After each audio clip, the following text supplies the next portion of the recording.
je les ai lancés. Je pense? Qu'est-ce que tu veux dire? Des ludes Des ludes et des plumes. et des plumes. La seule émission radioludique qu'on écoute jouer. Et toi, à quoi tu joues? Et toi, à quoi tu joues? Bonsoir, bienvenue dans l'émission des ludes et des plumes. On est ensemble pendant 2 heures, donc logiquement jusqu'à 23h30. Alors on a commencé pas forcément à l'heure, mais c'est pas grave. Il va falloir s'y faire. On terminera un petit peu plus tard. Ce soir, on est ensemble en compagnie de Yann. Ça va, Yann? Ça va très bien. Ouais, en forme? Bah ouais, après une petite sieste, forcément. Ah ouais, toi tu fais partie des gens qui ont la chance de faire des C'est siestes. l'avantage de commencer à 21h30 en fait. Ouais, c'est ça. Ouais. Tu peux faire une sieste entre. Mais non, parce que moi, après le boulot, la bouffe, les enfants, finalement l'émission arrive vite. Donc moi, pas de sieste. Donc ça va pas alors. Non, mais je me rattraperai cette nuit. Je ferai une vraie nuit. Ok. Pour nous accompagner ce soir, on a aussi Damien à la technique. Ça va, Damien? Ça va très bien et pas vraiment à la technique. Là, j'ai l'impression d'être au premier jour d'école et d'avoir laissé mon enfant partir tout seul. C'est Louis qui fait la technique. Et oui, parce que Louis est avec nous et Louis est aussi à la technique. Il est même plus à la technique que Damien, comme il l'a dit, puisqu'il est derrière les manettes carrément. Ouais, j'ai fini mon stage d'observation, alors. Maintenant, c'est un stage pratique. Ouais. Ouais, j'ai hâte de lire ton rapport. C'est moi qui corrige les fautes, Ouais, c'est pas gagné. Toi, tu corriges les fautes d'orthographe si tu veux. Et moi, les fautes de syntaxe. Alors, il y en aura moins. Alors, pour nous accompagner ce soir, non pas un, mais 2 invités, puisqu'on a la chance de recevoir Maud Poupa. Comment ça va, Maud? Ça va bien, merci. Bonsoir. Bonsoir. En forme? En forme. Oui. Nerveuse, forcément. Nerveuse. Premier passage à la radio? Pas le premier, mais toujours aussi nerveuse. Toujours aussi nerveuse, oui. C'est le manque d'habitude. C'est ça. Mais ça va venir. Il faut oublier les micros. On dit le but, c'est de s'imaginer les gens qui sont en face de nous tout nus. Voilà, généralement, ça marche. Et en face de toi, justement, puisqu'on en parle, il y a Laurence Rasson. Ça va bien? Ça va très bien. En forme? Bonsoir. En forme, ouais, très bien. Oui. Voilà. Alors, vous êtes venus tous les deux pour nous parler d'un jeu, d'un projet. Alors, on verra plus tard, on rentrera dans les détails si c'était un projet commun ou non, mais en tout cas, c'est quelque chose qui, au final, a abouti à un travail un petit peu commun, puisque il y a un jeu qui s'appelle Raconte ton conte, qui a été créé par toi, Maud. Oui. Et qui a été illustré par Laurence. C'est ça. Oui. Alors dans cette émission, on fait toujours une partie de jeu en direct pour commencer l'émission. On cherche des jeux un petit peu radiophoniques et là, je pense que le jeu est tout indiqué. C'est parfait. Puisque raconte ton conte. On est censé narrer des choses, parler. Donc c'est pour une émission à la radio, c'est ce qu'il faut. Est-ce que, du coup, Maud, malgré le fait que tu sois un peu stressée, est-ce que tu vas pouvoir nous expliquer le principe du jeu? Je vais essayer de le faire clairement, malgré le stress. Alors en fait, le jeu reprend l'idée que dans chaque conte et légende, il y a systématiquement les mêmes éléments. Il y a toujours un héros, un personnage principal, qui va avoir une mission à effectuer, une quête. Ça se passe dans un lieu emblématique. Il y a un méchant, un opposant qui l'embête, un allié, un gentil qui vient l'aider. Il a toujours un objet magique qui lui tombe sous la main. Et tout ça est inspiré de Brocéliande. Et on tire les cartes au sort. Et à partir de là, on invente une histoire. Donc là, je pourrais vous inventer une histoire, moi toute seule, vous la raconter, puis après, chacun se raconte son histoire. Ou on peut la créer ensemble. Je tire la première carte. Moi, j'aime bien commencer par le héros, mais après, chacun fait comme il veut. On peut commencer par le lieu, par un allié, par ce qu'on veut. Et puis après, je donne à la personne à côté de moi le paquet de cartes sur lequel j'arrive, en fonction de mon inspiration. Et on va enchaîner comme ça au fur et à mesure.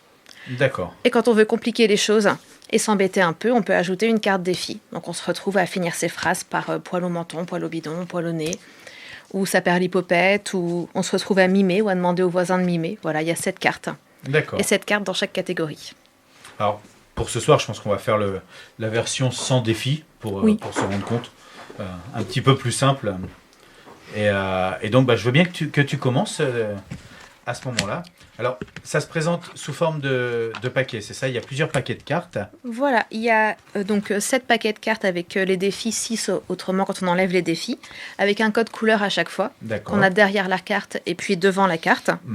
Et sur chaque carte, on a donc une image illustrée par Laurence, donc sur les 2 tiers, le titre, donc là je suis en train de montrer le travailleur des bois, donc. Et on voit en fait ce qui nous inspire. Ça peut être jouer avec un enfant qui ne sait pas lire, qui va prendre que l'illustration qui l'inspire. On peut juste se contenter du titre si on n'a pas envie de lire le petit texte. Il n'est pas si long que ça, mais on peut avoir la flemme. Et puis, on peut prendre le texte et s'inspirer ce qui nous plaît dedans. D'accord, on peut aussi faire s'inspirer des 3. Oui. Si les 3, voilà, on n'est pas arrêté à un élément, quoi. Non. D'accord. Donc, si je commence, je vais en piocher une au sort. Ouais, c'est du hasard. Voilà, c'est du hasard. D'accord. À chaque fois. Et je pioche la carte et je parle le temps que je veux. Donc là, j'ai pioché la carte d'un apprenti chevalier qui rêve d'entrer à la cour du roi Arthur et d'arriver à la table ronde. Et ce chevalier s'appelle Gilda. Je lui donne le nom que je veux selon mon inspiration. Ça aurait pu être une fille chevalier si j'avais voulu. Là, voilà, mon inspiration, c'est que c'est Gilda, le chevalier, qui arrive en Brocéliande. Il arrive de très loin parce qu'il sait une voyante lui a dit un jour qu'il y avait une grande aventure qui allait lui arriver en Brocéliande s'il mettait les pieds dans un endroit très précis qu'il fallait qu'il trouve. Et cet endroit, lui a-t-elle dit, et là je tends une carte lieu, parce que c'est lieu qui m'inspire, à mon voisin. Et il va enchaîner. Eh bien justement, elle lui a dit que cet endroit, c'était un des endroits mythiques de Brocéliande, puisqu'il fallait qu'il se rende sur le tombeau de Merlin. Donc, il était un petit peu tout guilleré, notre chevalier, puisqu'il était convaincu de mener sa mission à bien très facilement, puisqu'il s'est dit, le tombeau de Merlin, je sais où il est, je peux y aller sans encombre, j'y suis même déjà allé lors de mes balades, mais ce qu'il avait oublié, c'était que c'était un petit peu un rite initiatique, et que ça allait pas se passer aussi bien que ça. Effectivement, parce qu'en plus, le tombeau de Merlin, il sait qu'il a été protégé. Et donc, il va falloir sans doute faire face à des énigmes, des épreuves, ou peut-être même de la sorcellerie. Et du coup, notre cher chevalier Gilda, c'est ça ? C'est ça. Se dit qu'il doit trouver une alliée. Et il pense à quelqu'un de bien précis, quelqu'un qui connaît très bien Merlin et très bien le roi Arthur. C'est la fée Morgane. Donc là, il prend son petit cheval et afin de démarrer cette belle aventure, il se dirige vers la demeure de la fée Morgane qui est perdue loin après la forêt sombre. Donc là, on ne sait pas, il peut lui arriver des choses. Lorenz, je t'en prie, Qu'est-ce qui va lui arriver ? Donc je vais tirer une carte mission. Il va lui arriver quelque chose de très très fort en émotion à cet homme parce qu'il va devoir pacifier un pays en guerre, ce qui n'est pas rien. Et donc pour pacifier un pays en guerre, il va devoir apprendre à utiliser ses capacités de chevalier, mais également apprendre à utiliser la magie que lui a léguée la fée Morgane afin de pouvoir convaincre les deux royaumes qui s'affrontent. Voilà. Et donc il va arriver dans le. Pour cela, il doit faire un pèlerinage et donc il va devoir se rendre dans un lieu qui voilà. Donc je vais inviter Maud à. Alors je repioche une carte lieu. Ah oui, on n'est pas obligé en fait, il n'y a pas un ordre précis de pioche ou... Non, c'est selon l'inspiration. D'accord. C'est suivant le moment là de l'histoire, je me dis tiens, moi je vais plutôt aller chercher un lieu ou plutôt... C'est ça. D'accord, ok, parfait, c'est très bien. Je pensais qu'il fallait faire dans un certain ordre, comme on les avait eus comme ça. Non, j'ai posé comme ça, mais voilà. D'accord. Et donc notre chevalier Gilda, il arrive au chêne à guillotin, où donc il va avoir les clés de sa mission, c'est-à-dire comment faire pour pacifier un pays en guerre et comment utiliser ses pouvoirs. Et en arrivant au chêne à guillotin, il voit dans l'arbre une anfractuosité, un trou, donc il va passer à l'intérieur, et à l'intérieur, il va trouver un objet magique. Effectivement, il trouve une petite fiole. Alors, quand il apprend, la fiole est couverte de poussière, il ne voit pas très bien ce que c'est. Il décide de la secouer un petit peu pour voir si elle est remplie. Et effectivement, il entend qu'il y a un liquide dedans. Il se demande est-ce qu'il va oser l'ouvrir. Il finit par tirer sur le bouchon et l'ouvrir. Et à l'odeur, c'est une odeur qu'il reconnaît parce que pendant sa jeunesse, en fait, quand il était déjà à accompagner son père, qui lui est chevalier, avant que lui devienne apprenti chevalier, il avait l'habitude d'aller côtoyer les mages du château, et c'est une odeur qu'il avait déjà sentie. Et il reconnaît là une potion de vie. Alors il n'en a pas besoin pour lui, il s'en doute, mais il se dit que cette potion de vie va certainement lui être utile dans sa quête, parce qu'à un moment donné, peut-être que pour pacifier ces deux peuples, il va falloir ramener quelqu'un à la vie. Tout à fait, mais il hésite entre sa première mission d'aller sur le tombeau de Merlin et de pacifier le peuple, parce qu'il se dit que peut-être que dans le tombeau, il va trouver ce qu'il faut.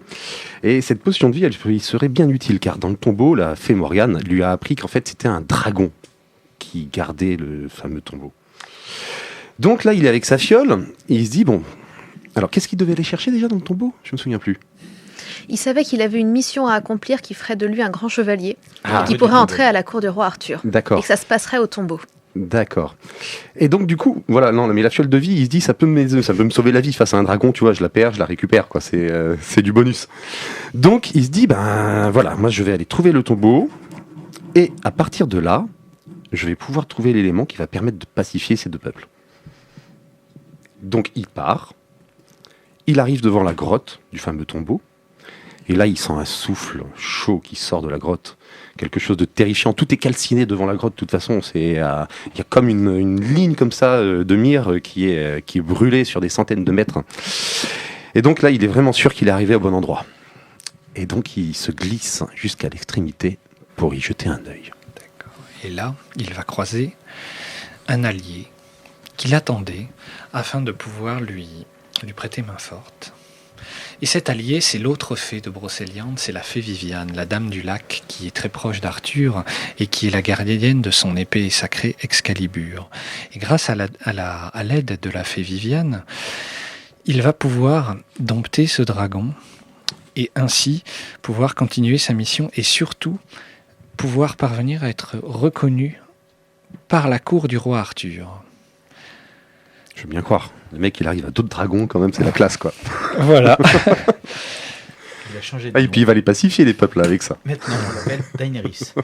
Et donc, arrivé à la cour du roi Arthur, après avoir dompté le dragon en compagnie de la fée Viviane, il va donc arriver à la cour et recevoir un objet.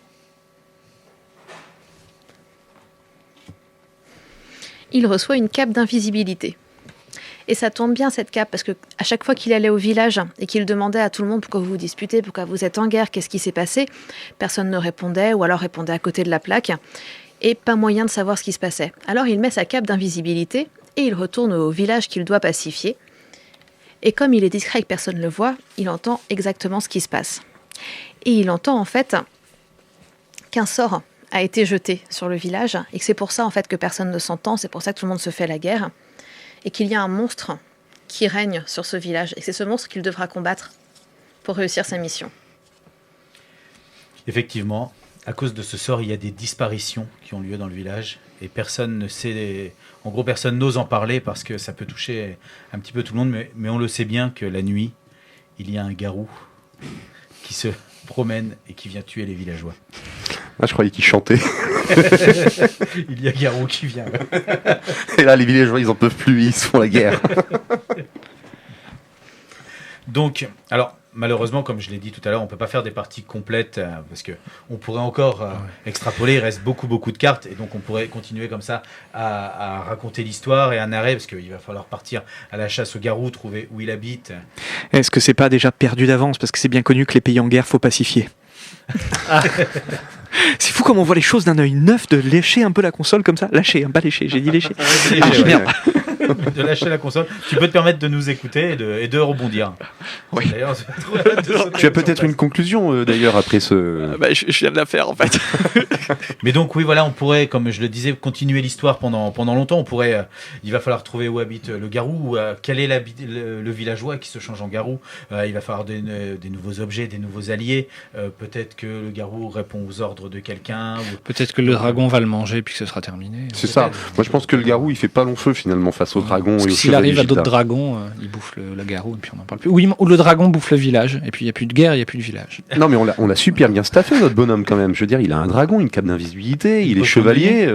Ça va maintenant, il assure. C'est ça qui est beau avec les histoires, c'est qu'on peut devenir qui. Alors est-ce qu'on doit utiliser, utiliser toutes les cartes ou ça s'arrête quand on arrive à avoir un dénouement justement? Ça s'arrête quand on veut.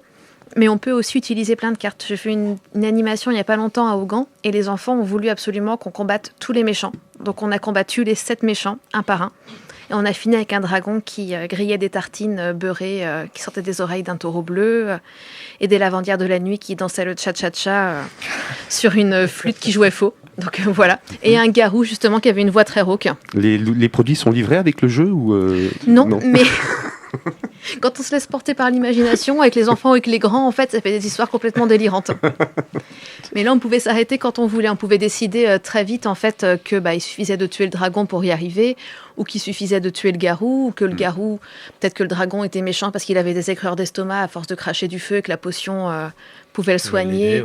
Tant que les gens ont envie en fait de raconter encore, de continuer un petit peu l'aventure, ils peuvent un petit peu étaler. Oui, là on est parti sur le fait que le garou était méchant, mais est-ce qu'on est obligé d'utiliser la carte opposant comme un opposant ? En fait, je l'ai appelé opposant parce que dans la structure du conte, il y a toujours un opposant, un méchant, mais je l'ai pas appelé méchant parce qu'il peut redevenir gentil. Ouais, voilà, on aurait pu dire qu'en fait, c'est dans ce pauvre village qu'il y a beaucoup de villageois et que du coup les garous sont un peu perdus.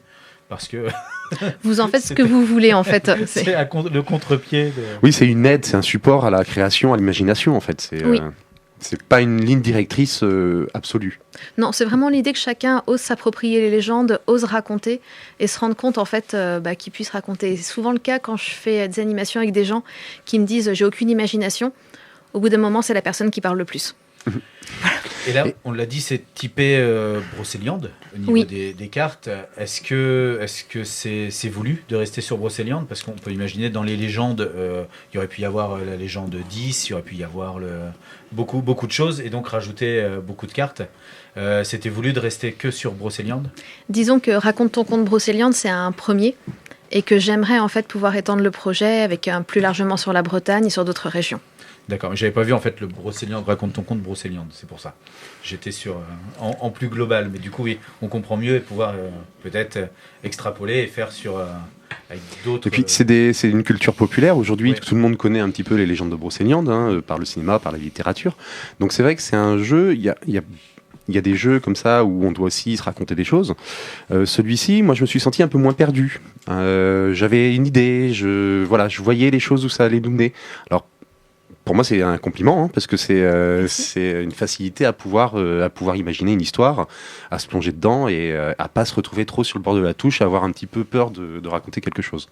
Oui, tu étais un petit peu en pays conquis, on va dire. C'est ça, oui. Tu avais des petites branches auxquelles te raccrocher si jamais tu te sentais un petit peu perdu, quoi. Oui, parce que c'est une légende qui est connue quand même. C'est quelque chose sur lequel on s'appuie qui est. Il y a beaucoup d'archétypes autour des légendes de Brocéliande. On retrouve des personnages connus, et puis des légendes qui tournent autour de créatures qui sont ou d'imaginaires ou de lieux qui sont connus en fait de tous. Même si on ne connaît pas la forêt du Brocéliande géographiquement, une fontaine magique, un loup-garou, une fée, ça parle à tout le monde. Oui, Viviane, Morgane, Arthur, Merlin, pareil. Brocéliande, je crois que c'est une des forêts les plus connues dans le monde, de toute manière. À travers le monde entier, c'est une des forêts les plus connues. Oui, par l'histoire, la mythologie. Oui, on est dans la forêt de légende d'une des premières grandes épopées imaginaires qu'on connaisse, qui est la légende arthurienne.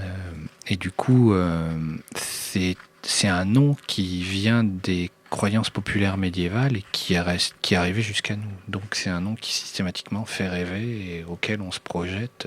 Je prends un exemple, par exemple, Ridley Scott, dans son dernier Robin des Bois, va faire traverser à son personnage la forêt de Brocéliande parce qu'il est en France en fait, et il l'a fait traverser et c'est là qu'il lui arrive une sorte de révélation qui fait qu'il va devenir ce qu'il est, et ça se passe à Brocéliande parce que c'est devenu une sorte de forêt iconique, fantasmée et oui, c'est ça. Voilà. De toute façon, si ça arrive à passer les. Je prends un exemple, mais il y en a plein en fait, dans plein de films, de jeux, de romans, elle revient quoi.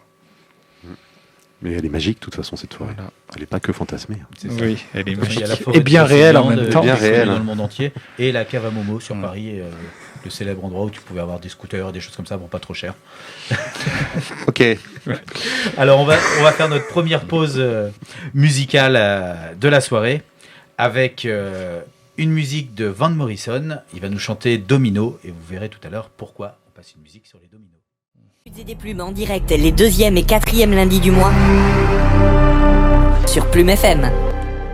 On est toujours en direct dans Des luttes et des plumes. On vient de s'écouter Van Morrison et ça nous a fait un petit peu de bien. Ça nous a fait redescendre et continuer à voyager puisqu'on vient de jouer à Raconte ton conte en compagnie de Maude Poupa, la créatrice, et de Laurence Rasson, l'illustrateur.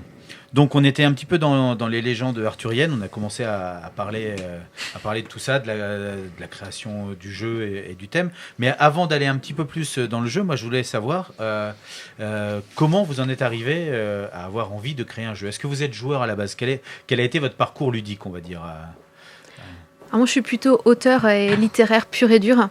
Donc ancienne assistante d'édition, auteur de livres sur Brocéliande pour les enfants. Et l'idée est venue en fait en faisant une animation autour du livre avec les enfants, avec une collègue illustratrice. Elle expliquait comment est-ce qu'on dessinait. Moi, je voulais expliquer comment est-ce qu'on racontait une histoire, comment est-ce qu'on inventait. Et puis, quand on travaille avec un éditeur, souvent, il y a des contraintes. C'est-à-dire qu'il dit qu'il faut que ça se passe dans un lieu précis, qu'il faut qu'il y ait tel ou tel personnage, tel ou tel type d'élément, que ça soit pour le texte pour un âge particulier.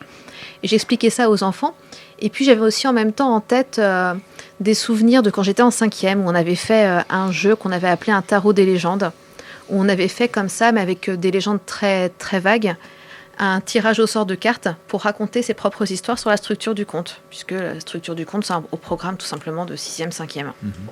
Donc j'avais ça en tête. J'avais aussi écouté des conteurs et conteuses qui disaient qu'il fallait oser toujours inventer, s'approprier les légendes, les raconter à sa manière. C'est ce qui m'a donné le déclic d'écrire. Et c'est ce qui a aussi ajouté à l'envie de créer ce jeu. Et puis tout ça mis bout à bout, plein d'idées, l'envie de faire quelque chose de joli, d'avoir un bel objet sur Brocéliande, d'inviter à découvrir les légendes. Tout ça a fait que le projet est né. Puis j'ai lu pour trouver les éléments clés, types. Et j'ai monté le projet. Ça fait depuis 2012, à peu près 2013 peut-être, que j'y suis. Donc c'était plus comme un outil, peut-être un peu un outil pédagogique, si je peux dire, si c'est pas un trop gros mot. Pour moi, non. Mais au tout début, c'est parti comme ça. Et je me suis rendu compte qu'il y avait un vrai intérêt à développer ce jeu-là, puisque ça plaisait aux enfants, que c'était moi un super support, c'était agréable, je m'amusais à faire ça, j'y voyais quelque chose de passionnant à développer. Et puis plus ça va, plus ça devenait évident qu'il fallait que je le fasse. Et c'est comme ça, je me suis lancée à mon compte en 2014. Et j'ai développé le projet et voilà. Donc c'est de l'auto-édition ? Oui, financement participatif sur Ulule. Donc merci à toute la communauté Raconte ton compte. Et puis oui, auto-édition, autodistribution. Donc un participatif donc abouti ? Oui. Et donc ça réunit combien de backers ? Il y avait à peu près 300-350 personnes. D'accord. Et les gens devaient cotiser à hauteur d'une vingtaine d'euros ou Oui, en fait, le jeu est en vente à 20 €, 25 € avec les frais de port, donc j'ai pas augmenté les prix après le financement, voilà. Il y avait des possibilités avec des cartes postales, le jeu en PDF et puis des contributions plus importantes. D'accord. Donc l'important, c'est quand même qu'il ait été financé, parce que ça lui a permis de voir le jour. Ça a permis d'en sortir combien de jeux ? Ça a fait 1000 exemplaires. 1000 exemplaires, d'accord. Et il est sorti, c'était en novembre dernier. C'est une aventure difficile, le financement participatif. Ça demande des données, des connaissances techniques particulières ? Pas des connaissances techniques particulières, mais c'est épuisant, en fait, à faire, parce qu'on fait énormément de communication. On vit financement participatif, on pense financement participatif, on est accro au site. Ça dure combien de temps, cette période j'imagine, une période de préparation avant le lancement ? Oui. La période de financement ? Et puis peut-être un petit peu après encore avec ce... Alors, la préparation, c'était plus long que prévu pour moi, puisqu'au moment où on se dit je vais le lancer, on met tout sur Ulule, et puis là, ils arrivent, Ulule ou un autre site, ils donnent plein de conseils. Donc, on reprend tout, on a encore pendant 15 jours, presque un mois. D'accord. Et on peut... C'est conseillé de ne pas dépasser 2 mois. Donc, j'étais restée sur 2 mois pour le financement, en me disant que ça allait être épuisant. On m'avait conseillé de ne pas faire plus, et en effet... C'est épuisant. C'est épuisant. Oui. Quand on a un support comme Raconte ton compte, on fait la publicité auprès de qui, justement, pour le financement ? Est-ce que c'est auprès des joueurs ? Est-ce que c'est auprès, je dirais, des amoureux de Brocéliande, des passionnés de légende ? Justement, comme c'est un petit peu à mi-chemin entre plusieurs supports, plusieurs thèmes, on s'adresse à qui en particulier ? Pour faire découvrir le jeu, en tout cas. Alors, j'ai pas ciblé en me disant plutôt joueurs, plutôt amoureux de Brocéliande. En fait, c'était... beaucoup de personnes sont venues à moi, donc j'ai eu vraiment de la chance, ce que le projet a intéressé. Les offices de tourisme, donc je les ai sollicités, qui eux, en fait, ont fait fonctionner leur réseau. Ça a été la presse, donc qui m'a donné de la visibilité. Ça a été tous les contacts. En fait, c'est beaucoup de proches au tout début, en fait, qui lancent qui lancent les choses, qui envoient à leurs amis, aux amis des amis. Et là, ça commence à bouger sur les réseaux sociaux. Donc c'est plein de petites choses comme ça. Petites touches. Oui, je pourrais pas dire, en fait, parce qu'au départ, je pensais que ça allait être vraiment, je vais pas dire que des proches, mais des gens que je connais. Et quand j'ai fait les envois à la fin et que j'écrivais à tout le monde, je me rendais compte qu'il y avait 70% des personnes que je connaissais pas. Ça doit faire plaisir d'ailleurs. Oui, c'est très touchant. Oui. Et de rencontrer les personnes aussi. Ensuite, quand on a fait le lancement et de continuer à envoyer des mails ou d'avoir des petits mots sur Facebook. Voilà, il y a une invitation pour dimanche à un salon. C'est quelqu'un qui finançait le jeu, qui a participé, qui est super contente que je vienne au salon. Et moi, je suis super honorée qu'elle m'invite. Donc, on est heureuses toutes les deux. C'est bien, ça crée du bonheur. C'est le but premier quand même, surtout dans le monde du jeu. Au niveau du cahier des charges, on va dire, du jeu, est-ce que au moment où tu l'as mis en financement participatif, est-ce que tu savais déjà où tu allais au niveau illustration? Est-ce que tu avais déjà prévu de travailler avec Laurence ou pas?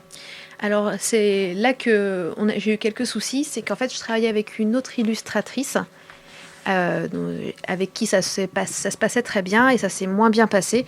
Donc, je ne vais pas revenir sur les choses difficiles parce que ça a été une épreuve pour tout le monde. Mais voilà, on a arrêté de travailler ensemble. J'ai arrêté de travailler avec elle pour des raisons de délai principalement. Et il a fallu trouver quelqu'un d'autre. Et là, ça a été à nouveau branle-bas de combat au niveau des réseaux. Et puis, il y a beaucoup de personnes qui m'ont dit... je connaissais Laurence de nom. J'avais fait un article sur lui une fois en étant correspondante Ouest France. Et puis, voilà, j'ai eu Séverine Pinault qui m'a dit « Pense à Laurence, il est formidable ». J'ai eu Bruce Hérault qui m'a dit la même chose. Juliette Pinotto, c'est quand même des sacrés noms dans l'illustration. Et puis, j'ai appelé Laurence. Et il était disponible. Ou il s'est rendu disponible, en tout cas. En fait, je venais de finir un livre.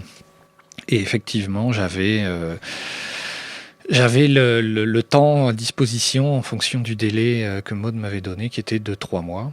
Et du coup, j'ai... Parce qu'il y a un délai court quand même. C'est court, ouais.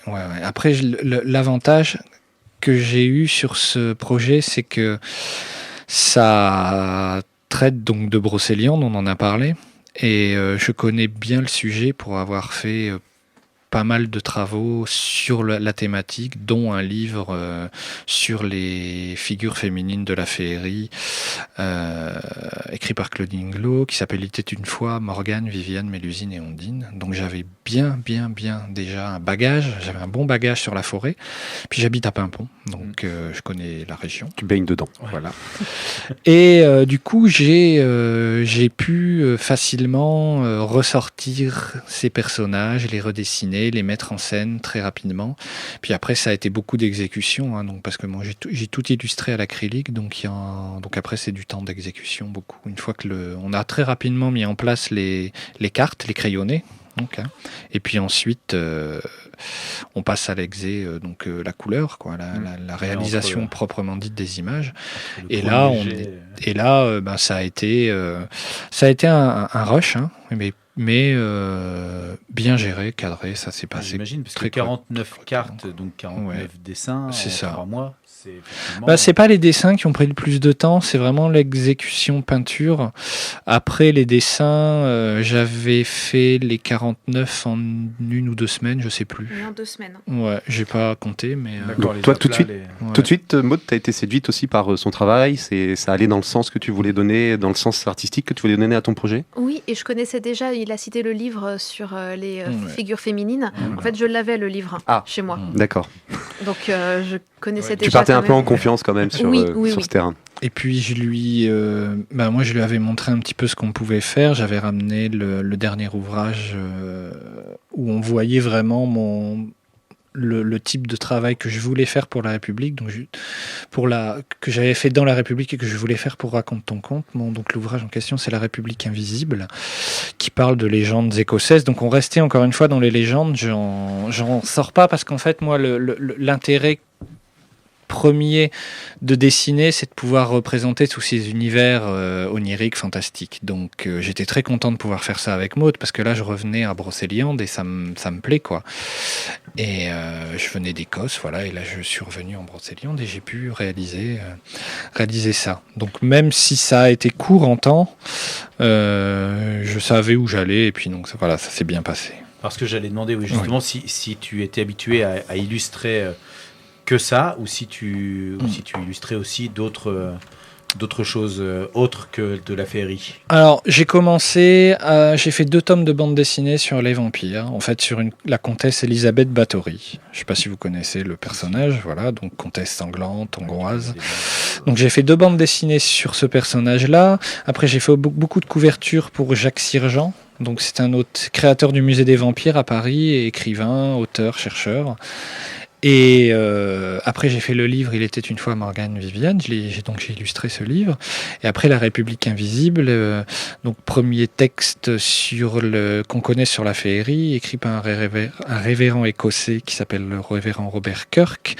Et le texte a été retraduit, analysé par Caroline Dumont, qui est docteur en histoire. Voilà. Donc c'est mes ouvrages les plus importants, c'est essentiellement là-dessus que je travaille. Après il m'est arrivé de maqueter des sites web, il m'est arrivé d'illustrer des couvertures pour du polar, il m'est arrivé de faire des commandes vraiment marrantes, parce que, qui sortent de l'ordinaire. On m'avait demandé de faire une bande dessinée pour expliquer aux gens l'intérêt qu'il y avait à donner leur sang. C'est un hôpital de Montréal qui m'avait fait cette commande-là. Donc ça peut être c'est large. On voit le grand écart. Voilà. Par contre, moi, mon domaine de prédilection que je préfère, et celui que je préfère, c'est le domaine de l'imaginaire et du fantastique en général, quoi. J'en profite juste pour dire qu'il faut donner son sang. C'est important. c'est très important. J'avais une question pour Laurence. C'était ton premier projet ludique de jeu ? Oui. Alors, en fait, c'est marrant parce que mon premier projet, donc ça a été que j'ai mené à bien. C'était mon projet de fin d'études et j'ai fait un diplôme. J'ai fait l'école Émile Cole et j'ai fait une maquette de jeux vidéo. C'est quoi l'école Émile Cole ? Émile Cole, c'est une école d'illustration, bande dessinée, jeux vidéo, animation à Lyon. Excellent. Donc voilà, c'est un cursus en 5 ans, c'est l'équivalent d'un master. Et en fait, j'avais choisi l'option jeu vidéo parce que ça me permettait d'aborder de l'illustration, de l'animation, de la 3D, du storyboard, et c'était c'est le média qui regroupe tout, en fait, le jeu vidéo. Il y a tout dans le jeu vidéo. Donc bien si sûr. Je faisais ce diplôme-là, je me formais à tout ça. Et notamment la mise en page, la création d'interfaces, tout ça. Donc j'avais fait ce diplôme-là pour ça, et aussi parce que j'aime les jeux vidéo. Donc voilà. Mais après, en termes de jeux ludiques en pro, donc c'est la première fois. Jeux de société, c'est la première fois. Moi, je suis plus jeux vidéo que jeux de société, même si j'aime bien ça. Mais j'ai grandi avec Zelda, avec Final Fantasy, avec tous ces petits trucs-là, et j'aime bien. Donc j'ai gardé cet amour-là, et j'ai gardé aussi la façon dont dont on représente là-dedans tous ces univers. Voilà. Donc, mais donc oui, raconte ton conte, c'est première expérience. Alors, on va revenir comme ça régulièrement vers vous pour continuer à parler un petit peu de l'aventure de Raconte ton conte. Mais dans l'émission, nous aussi, on aime bien présenter des jeux qui nous ont touchés, des choses comme ça. On espère que ça va vous toucher aussi, parce que ça reste... chaque jeu a son univers aussi qui lui est propre. Et là, il y en a un qui a un univers très particulier, justement, c'est le jeu dont tu dois nous parler, Yann. Une émission de Des Luttes et des Plumes, c'est un petit peu comme partir à l'aventure. On ne sait jamais quel monde mystérieux on va découvrir derrière chaque porte. Y'a quelqu'un? Y'a quelqu'un? Ouh, y'a quelqu'un? Est-ce qu'il y a quelqu'un? Y'a quelqu'un? Bon, tant pis. Et voyons voir de ce côté. Yo! Yo! Yo! Yo! Bon, il n'y a pas encore grand monde, mais ça tombe bien, ça vous laisse l'embarras du choix. Alors, la première pièce, le monde des y a quelqu'un, ou la deuxième pièce, le monde des yo? Dépêchez-vous, Yann, lui, a déjà fait son choix. Oyez, petit pirate. Merci beaucoup, Damien, pour ce lancement. World of Yo, c'est un jeu qui va vous amener sur les océans, voguer à travers l'aventure à bord d'un navire en incarnant un capitaine. C'est un jeu de Étienne Mineur, avec toute une équipe. Alors, il y a du game design derrière, parce que en fait, c'est du jeu à la fois de plateau, mais du jeu aussi vidéo. Donc, on a du game design, on a direction artistique, direction technique, artistique, développement, narrative, illustration. Bref, il y a une équipe vraiment complète derrière ce projet, donc je vais vous épargner de vous donner tous les noms. C'est un jeu pour de 1 joueur, mais un joueur c'est vraiment pour juste découvrir le jeu. Après, il faut vite appeler un copain pour y jouer, donc on va dire à partir de 2 joueurs jusqu'à 4 joueurs, pour des parties de 40 à 90 minutes à peu près. On est sur un âge 14 ans marqué sur la boîte, mais en vrai, non, parce qu'on peut commencer beaucoup plus jeune. À partir de 8 ans, on s'éclate vraiment avec ce jeu. Et on peut continuer comme ça très longtemps à s'éclater avec celui-ci. Donc pour rentrer dans le vif du sujet, ou pour rentrer dans la boîte, quand on l'ouvre, on va y découvrir du matériel. À l'intérieur, on a un très beau plateau, très solide, très grand, qui est composé en 2 parties qui vont s'assembler. On va juste apposer ça sur une grande table. Et c'est à peu près tout. Voilà, parce que en fait, c'est un jeu où on va avoir besoin de nos téléphones portables. Nos téléphones portables vont servir de pions, vont illustrer notre bateau. Donc on va poser notre petit téléphone sur le plateau et les cartes, les aventures, les objets que l'on va rencontrer, les interactions vont être symbolisées sur le téléphone de façon numérique. Donc ça, c'est vraiment la nouvelle. C'est quand même un peu le chaînon manquant entre le jeu de société et le jeu vidéo. Voilà, ça serait un petit peu un hybride entre les deux, et c'est plutôt très bien réussi. Alors comment on y joue ? On va on peut y jouer avec un seul téléphone aussi. On peut y jouer avec chacun son téléphone, donc là, ça simplifie les choses. Ou sinon, on y joue avec un seul téléphone qu'on va se passer, et pour ça, il y a des petits pions dans la boîte qui vont symboliser chaque capitaine et chaque bateau. Voilà, c'est à peu près tout pour le matériel. Donc ensuite, on va choisir son capitaine. Donc là, on a un choix entre 4. Il y a l'espadon, la tortue. Ah non, ça c'est les bateaux, excusez-moi. Il y a le morse, le pélican, le requin et le perroquet. Chacun a un petit malus. Ils ont aussi des caractéristiques sur leur carte, qui leur donnent une force d'attaque, un charisme, du savoir-faire. Ça va permettre de réparer le bateau, ça va permettre d'acheter des objets plus ou moins chers, ça va permettre d'être plus ou moins fort lors des affrontements. Ils ont aussi des malus, ces capitaines. Ils ont tous un petit problème. Donc le morse, par exemple, lui, il se fatigue vite, donc il a besoin de... Non. Mais il se fatigue vite quand même, le morse.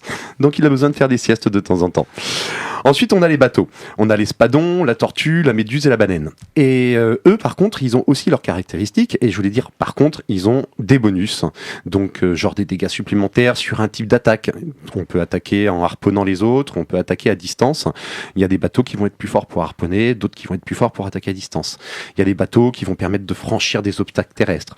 Bref, il y a tout un petit combo à créer entre son capitaine, son bateau, que l'on va faire, et puis après on est parti pour l'aventure.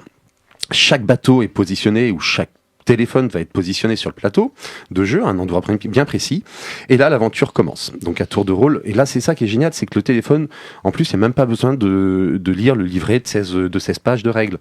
Tu prends le téléphone, tu l'allumes, et c'est parti. Le téléphone te donne toutes les indications, le tutoriel, la marche à suivre, et ça se fait dans une fluidité et dans une simplicité qui est ravageuse. Moi, je trouve que c'est extrêmement efficace, et ça rend ce jeu accessible à tout le monde et à n'importe quelle famille. Et en train de dire à Maud que l'ordinateur prend le pas sur la lecture et que c'est fantastique. Non, parce que tu dois lire. Ça me dérange pas. Non, parce que tu dois lire. Malheureusement, là, ils n'ont pas encore fait la synthèse vocale, tu sais, avec... Non, là, il n'y a pas les voix du capitaine, comme ça, non. Bientôt.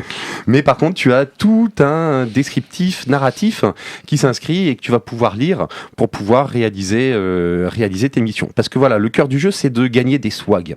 Donc, les swags, c'est un petit peu des points de mauvaise réputation. Et pour ça, il va falloir remplir des objectifs. Donc, on va aller dans un port, par exemple, où on va rencontrer une bouteille, où on va croiser une épave, et au hasard donc de notre aventure, on va découvrir des objectifs, des missions à remplir, et qui vont nous apporter de l'argent et des points de swag. Avec cet argent, on va pouvoir aussi équiper, améliorer notre bateau, acheter des armes. Donc il y a des boulets de canon, il y a des doubles boulets de canon, il y a des harpons pour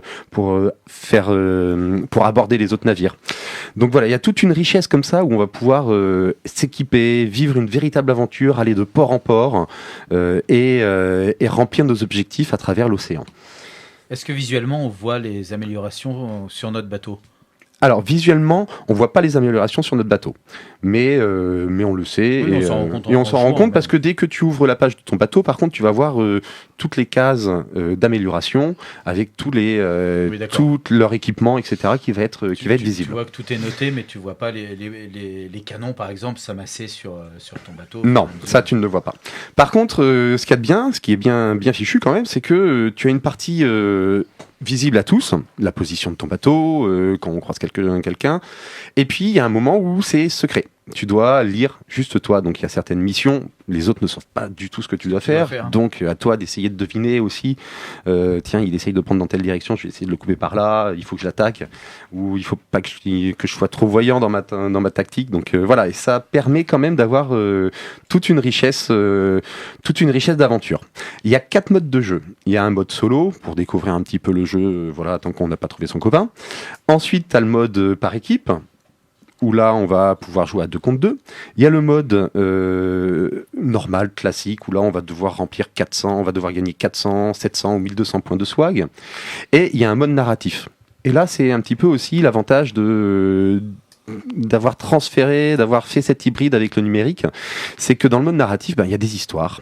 Les missions vont s'enchaîner en fonction de l'histoire. Donc, c'est-à-dire que Barbe Noire, on rencontre le fantôme de Barbe Noire, et puis il nous possède un petit peu. On n'a pas le choix. On doit lui rapporter un pendule et sa vieille paire de bottes. Et donc, on est parti sur les océans à voguer pour essayer de faire revenir Barbe Noire, et parce qu'on est possédé par Barbe Noire. Et donc, comme ça, il y a toute une aventure avec une introduction, un déroulement et une fin.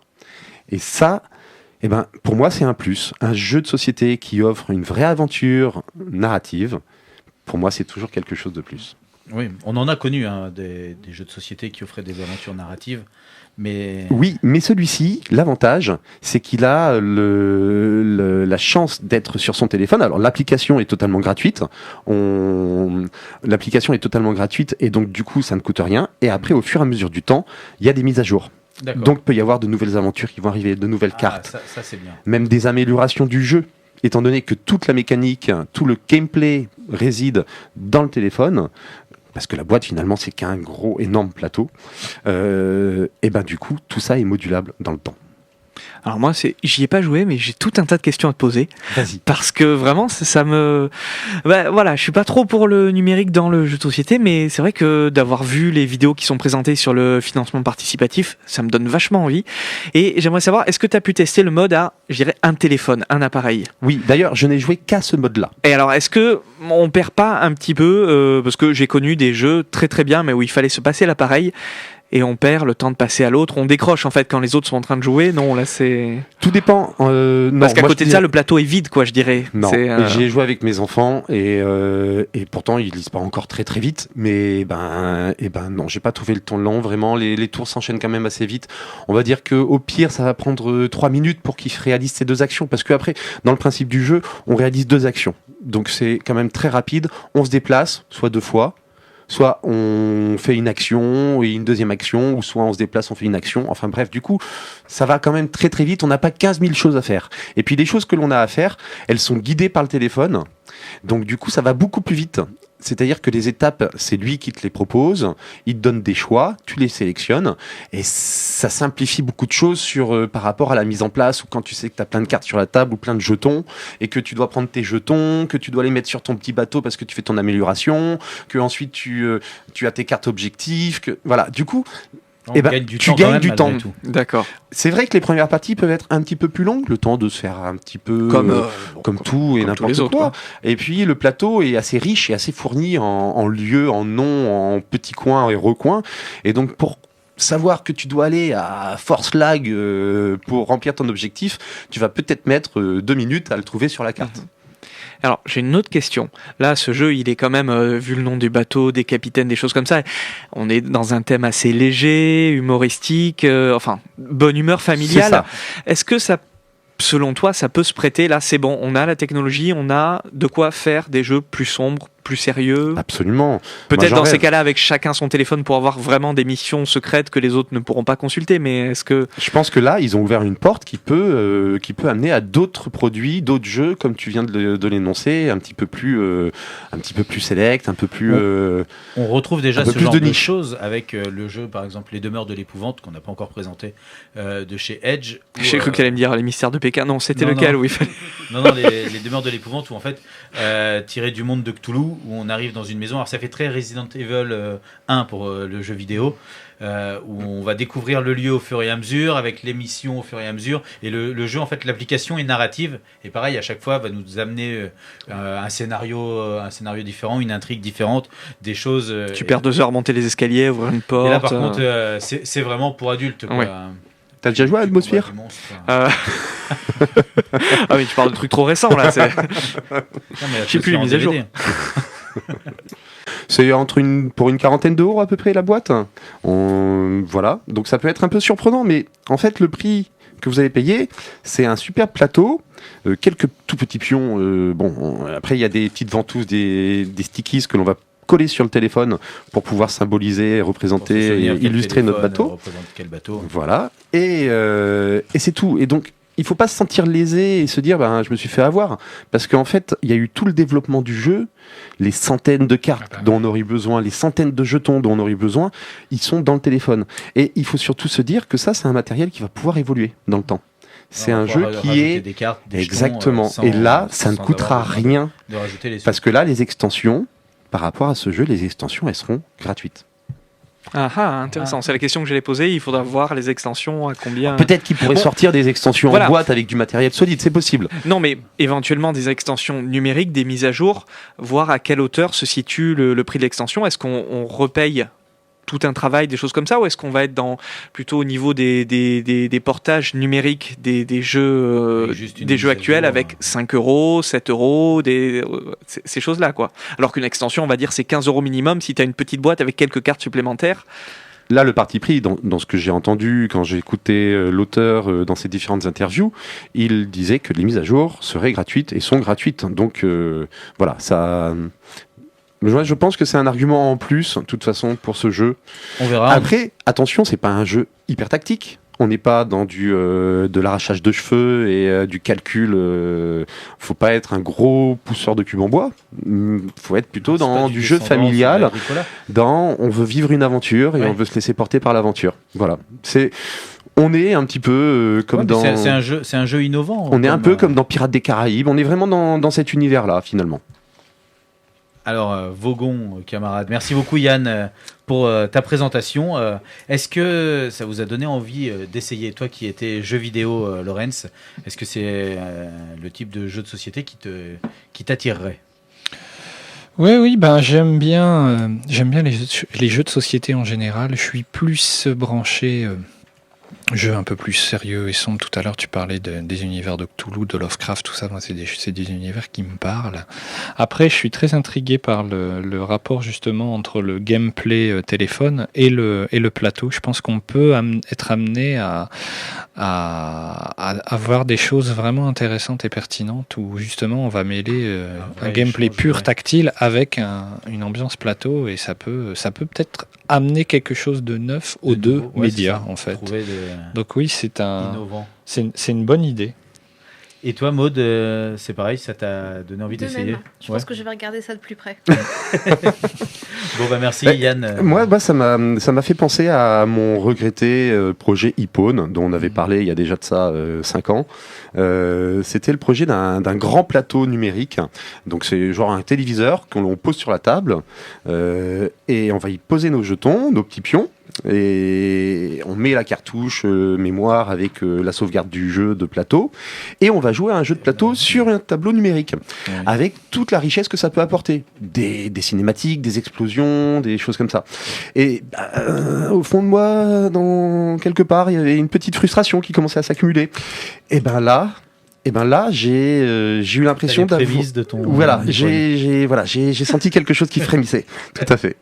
En fait, c'est intéressant quand on a le virtuel qui vient attraper le réel. En fait, le réel, c'est le jeu de plateau, le virtuel, c'est l'appli téléphone. Et j'ai toujours bien aimé les concepts comme ça, avec par exemple les bornes d'arcade un peu customisées, où on se retrouve dans un cockpit de vaisseau. Avec des écrans à 360. Voilà, là, des choses comme ça, ou alors des jeux où il y a plusieurs consoles portables qui interagissent avec la télé. Enfin, il y a plein de choses comme ça et qui se jouent à plusieurs en fait, qui demandent un support virtuel, mais en rassemblant des gens dans une même pièce. C'est ça reste C'est un ça qui est jeu intéressant, ensemble en fait. autour d'une Ouais. table. Tout à fait. On n'est pas coupé. Et là, grâce au C'est téléphone, ça. on fait un jeu quand même de société. Voilà. Après, c'est vrai que quand tu joues avec un téléphone ou même plusieurs et que tu lis ta petite carte ou ton petit objectif, t'es concentré. Mais c'est la même chose que quand t'as des cartes. C'est la même chose. Donc, et puis ça laisse le temps aux autres de discuter autour de la table. Là. Merci beaucoup Yann, parce que ça fait. Il y a vraiment pas de quoi, mais 4 fois que. Mais c'est normal. Que je te coupe parce que leur tourne et il valait le coup. Il vaut le coup. Donc là, on va continuer parce que moi j'ai un autre jeu à vous présenter aussi. Tout à l'heure, on a passé une petite musique de Van Morrison qui s'appelait Domino, et c'est pour ce jeu-là. Ce soir, à la radio, c'est explication de texte. Et ce qu'a fait Catala, c'est qu'il a mixé 2 mots pour en faire un 3e qui donne son titre à son dernier jeu. C'est une contraction d'un mot étranger et d'un terme qui rappelle à la fois l'univers ludique, parce que c'est la mécanique du jeu, mais c'est aussi un terme qui rappelle l'enfance. Il devait y jouer quand il était petit. Oh, attends, j'ai compris. Alors, le mot étranger, c'est le kendo, le sport. Et ce qui a trait à son enfance, c'est quand il était minot. Ça fait kendo minot. J'ai bon? Alors écoute, c'est pas très loin, mais tu sais quoi? Tu vas laisser faire les grandes personnes. Oui, c'est exactement ça. Et laisse plutôt Alexis nous expliquer, s'il te plaît. Oui, tout à fait, parce que je vais vous parler de King Domino. King Domino, donc, on l'a dit, un jeu de Bruno Catala. Ah oui, Bruno Catala qui est très très prolifique dans le monde du jeu et qui a sorti là dans les plus récents Yamatai, qu'on n'a pas encore présenté, Crazy Miss Tigri ou Kanagawa. Voilà, pour citer les plus récents. C'était un jeu King Domino de 2016, illustré par Cyril Bouquet, qui lui a officié dans The Blue Lion ou Button Up ou Poulette. Voilà, édité chez Blue Orange pour 2 à 4 joueurs à partir de 8 ans, pour des parties rapides de 15-20 minutes. Alors on le voit dans le nom, King Domino, c'est un jeu de domino, mais avec des paysages à la place des chiffres. Alors dans le principe, au départ, il n'y avait rien. Puis, Dieu a posé votre château là, au milieu du rien. Alors vous avez décidé de créer votre royaume tout autour du château. Les dominos vont représenter des paysages. Ça va être des plaines, des champs, des marais, des océans, des grottes. Et à vous de choisir les bons paysages pour essayer de créer un royaume qui va posséder le plus de tuiles similaires. La seule facilité par rapport au domino classique, c'est que seule une face similaire est nécessaire. C'est-à-dire que si j'ai une forêt et un champ, à côté, je peux poser un champ et une grotte. C'est pas grave si une forêt et une grotte se touchent, si mes 2 champs se touchent. Alors ça, c'est plus facile à dire qu'à faire malgré tout. On va poser les tuiles devant nous dans l'ordre croissant. Effectivement, elles sont numérotées derrière de 1 à, si je ne sais plus, 42 ou 46. Et c'est important de les mettre dans l'ordre croissant parce que les premières sont souvent un petit peu moins intéressantes que les dernières. Sauf que ça va déterminer notre ordre de passage. Lorsqu'on prend une tuile, on va poser son meeple dessus pour la réserver. Et puis après, on saura que si j'ai pris la tuile 42, elle va m'apporter plus d'intérêt pour mon royaume. Mais comme elle va être placée dernière, je jouerai dernier après les meeples qui sont placés devant moi. Quand on a fini de choisir ces dominos, au fur et à mesure, donc, on va les placer autour de notre château. Et on va finir par faire un carré de 5 par 5. Ça, c'est une contrainte qu'on a. C'est-à-dire qu'on ne peut pas se permettre de déborder, donc on ne peut pas faire n'importe quoi. Il faut que ça soit au maximum autour de son château. Si on arrive à le mettre au milieu de notre royaume, tant mieux. Mais si on décide de partir totalement sur les côtés, tant qu'on a 5 par 5, notre château peut être dans un coin. Ça, c'est pas un souci. Et puis ensuite, c'est tout simple. On va compter le nombre de carrés qui vont représenter un paysage. J'ai par exemple des champs. J'ai 8 carrés de champs. À l'intérieur, il y a des petites couronnes dessinées sur certains dominos, d'où l'intérêt des dominos qui ont le plus de couronnes qui se retrouvent derniers. Si dans mes champs, j'ai donc 8 cases de champs avec 3 couronnes, je vais faire 8 x 3, 24 points. Voilà, comme ça, on peut gagner en ayant plein de couronnes et moyennement des paysages, tout comme en ayant peu de couronnes, mais énormément de paysages similaires. C'est un jeu facile, rapide, fun, coloré, immersif. Enfin voilà. Il n'y a qu'un seul moyen de scorer, excuse-moi Alexis, il n'y a qu'un seul moyen de scorer en fait. Il n'y a qu'un seul moyen de scorer. D'accord. Tu comptes tes couronnes à l'intérieur d'un paysage. Tu as 2 couronnes dans un seul carré mer, tu auras 2 points pour la mer. Mais tu comptes pour les champs, les forêts, pour tous tes paysages, tu vas compter tes points. Très bien. Après, tu vas rajouter des petits effets. Tu peux rajouter des points si ton château est au milieu. Tu peux rajouter si tu as plusieurs points. Forêts, tu scores toutes les forêts? Ah oui, tu D'accord. scores toutes les Tu scores forêts. toutes tes zones, de paysage. Oui. D'accord. Sauf que si tes forêts sont accolées, si tu as 2 cases de forêt avec 2 couronnes, une dans chaque case, tu vas marquer 4 points. Parce que c'est qu'une seule forêt avec 2 couronnes. Oui. C'est ça. Donc 2 fois 2, 4. Voilà. Mais si tu les sépares, tu auras une case avec une couronne qui te rapportera 1 point, et plus loin, une case avec une couronne qui te rapportera 1 point. Tu n'auras plus que 2 points. Tout à fait. D'où l'intérêt de bien agencer son petit royaume. Exactement. Alors, c'est vraiment pas pour être méchant, parce que c'est simplement pour vulgariser les choses. Est-ce qu'on n'est pas dans Carcassonne chez les Dominos? Enfin, Dominos dans l'univers de Carcassonne. Méchant. Non, mais voilà, c'est pas pour dire ça a déjà été fait, il a juste changé un truc, parce que ça a l'air vraiment bien comme jeu, quoi. Et je pense que si on aime l'un, on aime l'autre, mais est-ce qu'on peut le simplifier comme ça, en fait? Est-ce que les gens... Alors non, parce que Carcassonne a une démarche on pose des tuiles et on crée alors pas son paysage, mais en commun, là, avec tout le monde. On va créer des chemins qui vont amener à des villes, qui vont amener à des champs. Donc on est tous à créer le même univers. On va dire que là, déjà, on crée son propre univers.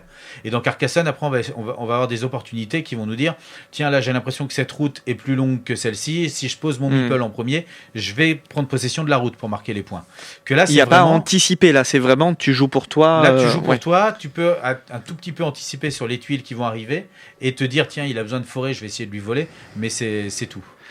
Et c'est ça, du coup, d'où ma question, tu joues dans ton coin, et est-ce qu'il y a de l'interactivité avec les autres joueurs? Oui, enfin, il n'y a pas d'interactivité dans le sens où tu vas pouvoir lui voler des choses, oui. Mais tu peux quand même regarder, comme je disais. Tu vois qu'il est en train qu'il a déjà pas mal de forêts. Tu vois que la prochaine tuile qui est disponible, ça va être une tuile forêt avec encore des couronnes. Tu peux te dire, tant pis, moi je perds 1 point avec celle qui m'intéresse, mais je vais quand même prendre la forêt parce que ça va l'empêcher de scorer un peu plus. D'accord. Et voilà, le seul impératif, donc comme je l'ai dit, c'est de faire un carré de 5 par 5. Et des fois, suivant la manière dont tu poses tes dominos, il se peut que un des dominos ne peut pas être posé, souvent le dernier, parce que tout domino pouvant être posé doit le faire, même si ça t'arrange pas. Et des fois, ton carré, tu as un petit carré en haut, un petit carré en bas, et là tu peux pas casser ton domino, sauf si tu as envie de casser ton jeu. Mais du coup, tu le défausses, et donc tu finis pas ton carré. Donc tu peux rajouter des points si tu arrives à faire un carré complet, tu peux rajouter des points si tu arrives à mettre ton château en plein milieu, tu peux rajouter comme ça différentes petites règles qui vont venir complexifier, je dirais, le jeu. Qui se veut un jeu fun, un jeu très rapide, c'est vraiment un jeu d'ambiance et d'apéro. Le jeu a tellement remporté de suffrages un petit peu partout qu'il a encore gagné Catala grâce à ce jeu le prix du double 6 à Saint-Herblain. Quel champion ce Catala. Ouais, 6 ans, 6 fois à suivre. Mais il faut dire que... Il a fait que la moitié du parcours. Hein. Pour atteindre le double 6. Exactement. Mais en tout cas, King Domino, moi je vous le conseille. Tu parlais tout à l'heure d'un jeu qu'on pouvait faire avec les enfants. Celui-là, on peut le faire avec les enfants. On peut le faire avec toute la famille. On parlait de jeux familiaux avec Henri Kermarek quand il était là. Et c'est vraiment un jeu familial par excellence parce qu'on peut y jouer avec des très très jeunes jusqu'à des très très vieux. Ça passe avec tout le monde. Merci Alexis. Oh mais de rien, moi des présentations de jeux comme ça, tu sais, j'adore. Je t'en fais tout le temps. Exactement, j'adore les faire. Donc on a écouté tout à l'heure Van Morrison qui nous a chanté Domino. Cette fois-ci, on va faire la deuxième pause musicale avec Tourex qui va nous chanter Get It All. Et pourquoi Tourex ? Vous allez le savoir tout à l'heure. Jusqu'à 23h30, des ludes et des plumes sur Plume FM. En direct dans Des luttes et des plumes. Alors voilà, des petits couacs techniques, mais ça arrive, on vous l'a dit, pour l'instant c'est Louis qui s'essaye aux manettes. Alors Damien ? Si, là je m'entends. À sa décharge, je dirais que la dernière version du logiciel qui a été remis à jour est bourrée de... Ça m'a fait ça toute la journée. Voilà. Et il va falloir trouver... Tu parles de bourrer toute la journée, toi. Bourré de bugs, de défauts, de plantage. Tu peux trouver une excuse. Et donc, bah voilà, on n'aura pas la fin, mais on a écouté Get It All de T-Rex. Merci de faire des points qui ressemblent à des hauts. À des ronds.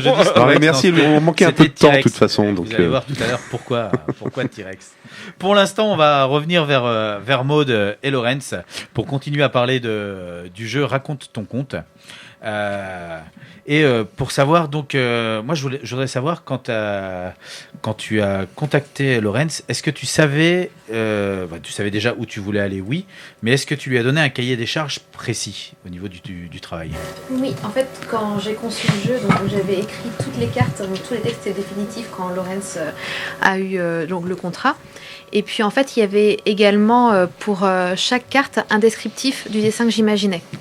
Donc c'était en fait vu comme ça, et puis donc on s'est rencontrés, il a eu tous les documents, on s'est mis d'accord, et puis ensuite quand il faisait les illustrations, avant de les passer en couleur, il me les a toutes montrées. Oui. C'est un travail qui était tout à l'heure, qui lui avait pris 2 semaines à peu près. C'est la mise en couleur qui est la plus longue en fait. Ouais.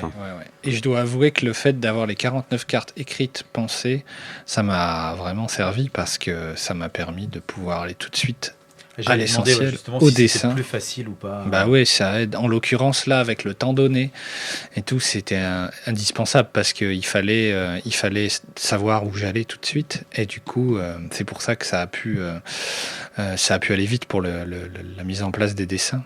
Et puis après, pour la validation, ça a été aussi très simple. Hein. On n'a pas eu de... Oui, on s'est pas pris la tête. Non, on s'est pas pris la tête. On était sur la même longueur d'onde, je pense. Ouais. Non, le changement d'illustrateur, il s'est fait avant le financement participatif ou non, pendant ? Il s'est fait après. C'est ça qui a été aussi très compliqué à gérer. C'est que le jeu devait sortir pour juin. Et en fait, j'avais dû repousser à Noël. Et je n'étais pas sûre, en fait, déjà de pouvoir le fournir à Noël. Donc j'ai pris une décision assez compliquée à prendre à ce moment-là, qui a été très mal perçue, très mal comprise également. Donc j'ai permis aux personnes qui voulaient de se retirer du financement participatif suite au changement d'illustration. Donc voilà. Ce qui n'était pas obligatoire en fait pour Ulule, je me suis renseignée, mais moi j'ai tenu à le faire puisque des personnes soutenaient l'illustratrice de l'époque. Et ça me semblait logique de ne pas les prendre en otage, tout simplement. Bien sûr.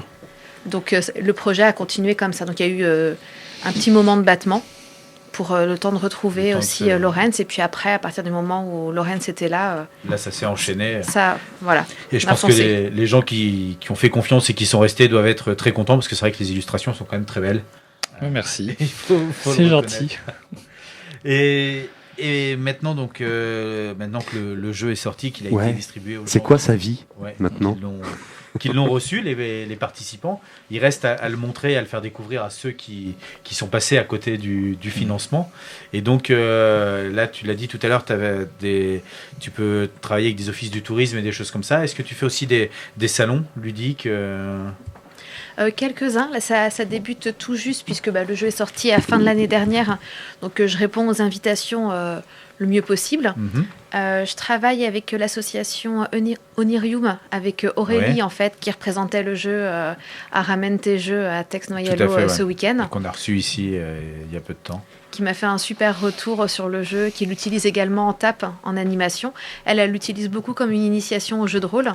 J'allais y venir, ça faisait partie de mes prochaines questions. Et voilà, elle... On fait qu'anticiper. Elle me faisait le retour, en fait, qu'il y a beaucoup de rôlistes qui vont accrocher au jeu parce que ça permet de jouer en 10-15 minutes et de ne pas partir sur une partie de 3 heures. Donc c'est aussi une autre manière de voir le jeu et j'ai la grande surprise de voir que le jeu me dépasse aussi. C'est que moi, je l'ai vu d'une certaine manière et les gens se l'approprient. Et c'est vraiment ce que je voulais et ça marche et c'est génial, quoi.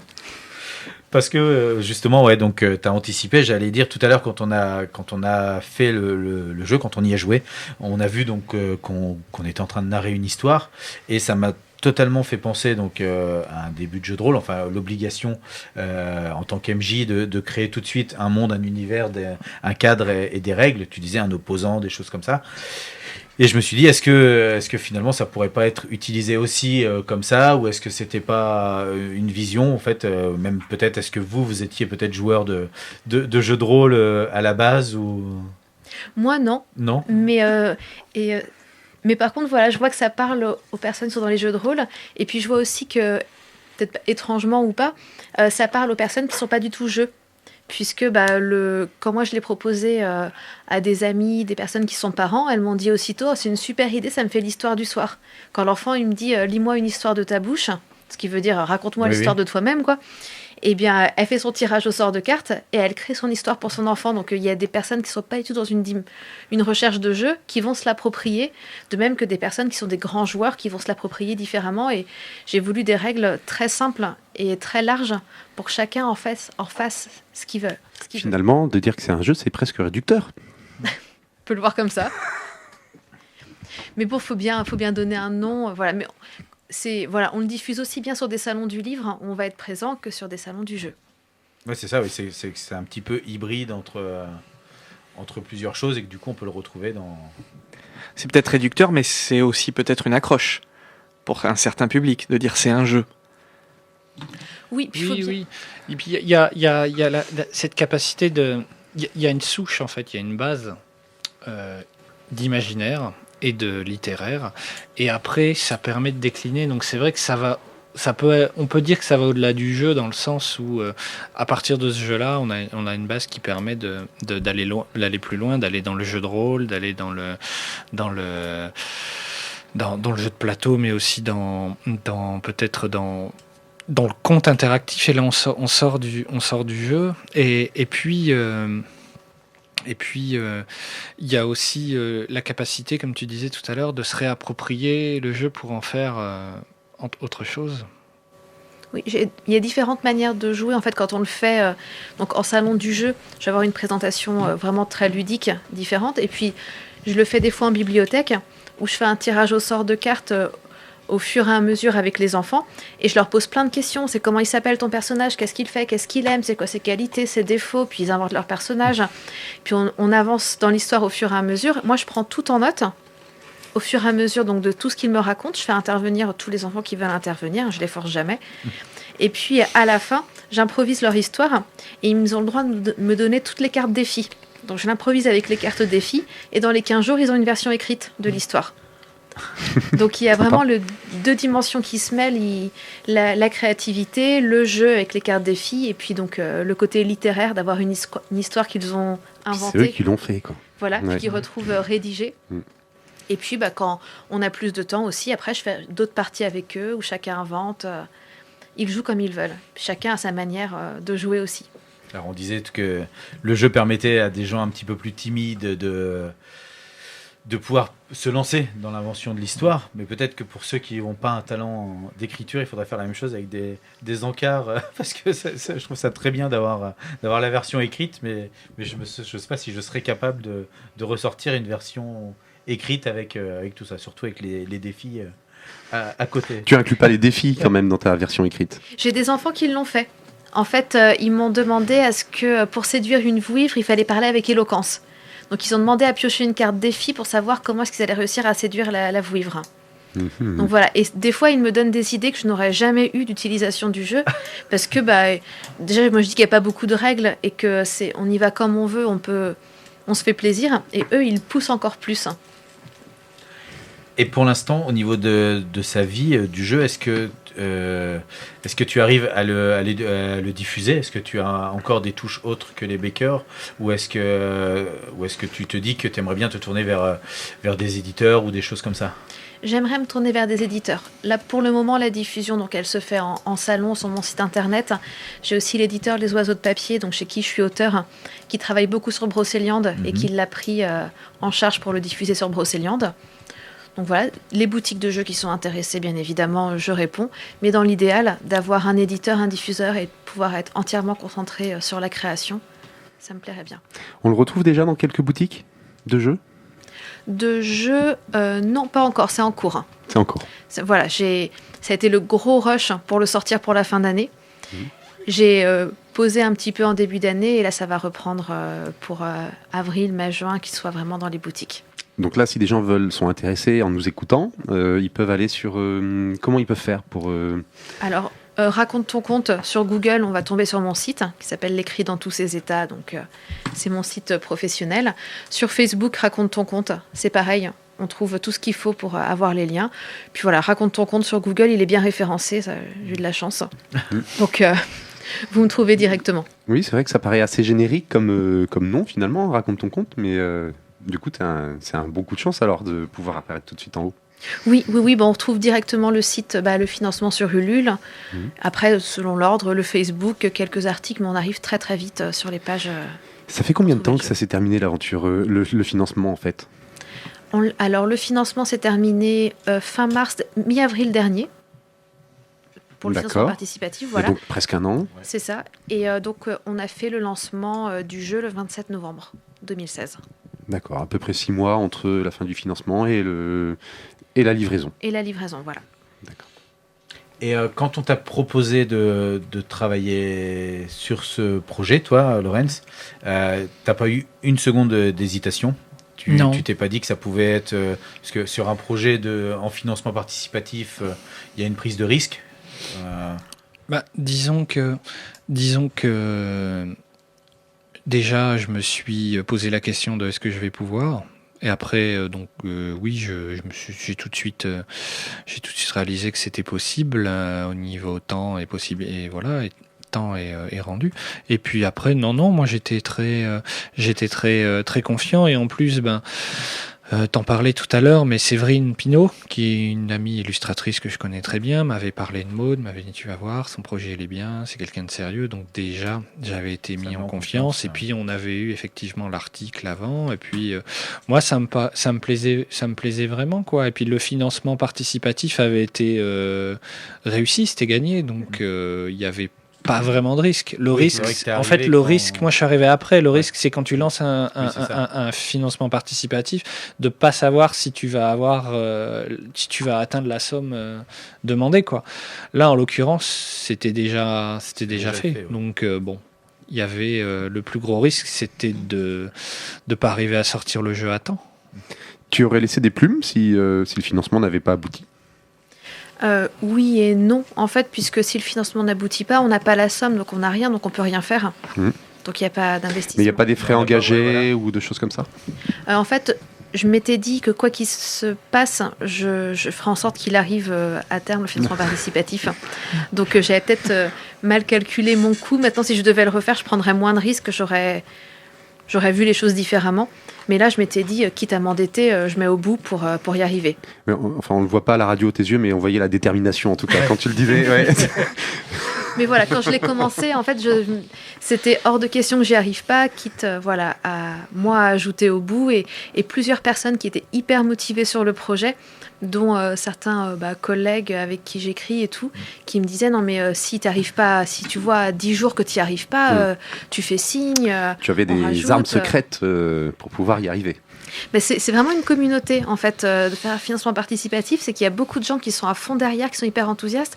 Et puis j'ai eu des surprises de fou, j'ai des personnes que je ne connais pas, que je ne connaissais pas, que je connais toujours pas, qui voyant qu'il restait 400 € au bout, ont rajouté les 400 € comme ça, 401 € et 11 centimes, un chiffre, voilà, mais juste pour être le dernier à mettre et pouvoir clôturer. Et clôturer, ouais. De toute façon, c'est quelque chose qui est comme assez commun sur toutes les campagnes, que ce soit du financement participatif ou autre. Là, on avait un message tout à l'heure de François F qui disait moi, mes enfants m'ont dit pour financer ma campagne, si tu veux, papa, on te rend les indemnités parlementaires si t'arrives pas à aller au bout. Enfin, c'est un truc. Tu sens vraiment que quand on dit campagne, les gens se resserrent, se ressoudent, quoi, sont prêts à.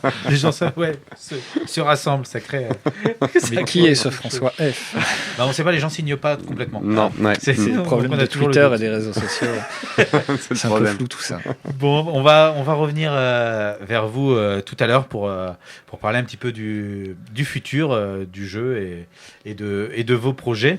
On va continuer nous sur nos présentations. Voilà, j'ai encore un jeu à vous présenter. Tu te souviens de T-Rex tout à l'heure que j'ai appelé Torex? Ouais, Tourex. T'as dit Tourex.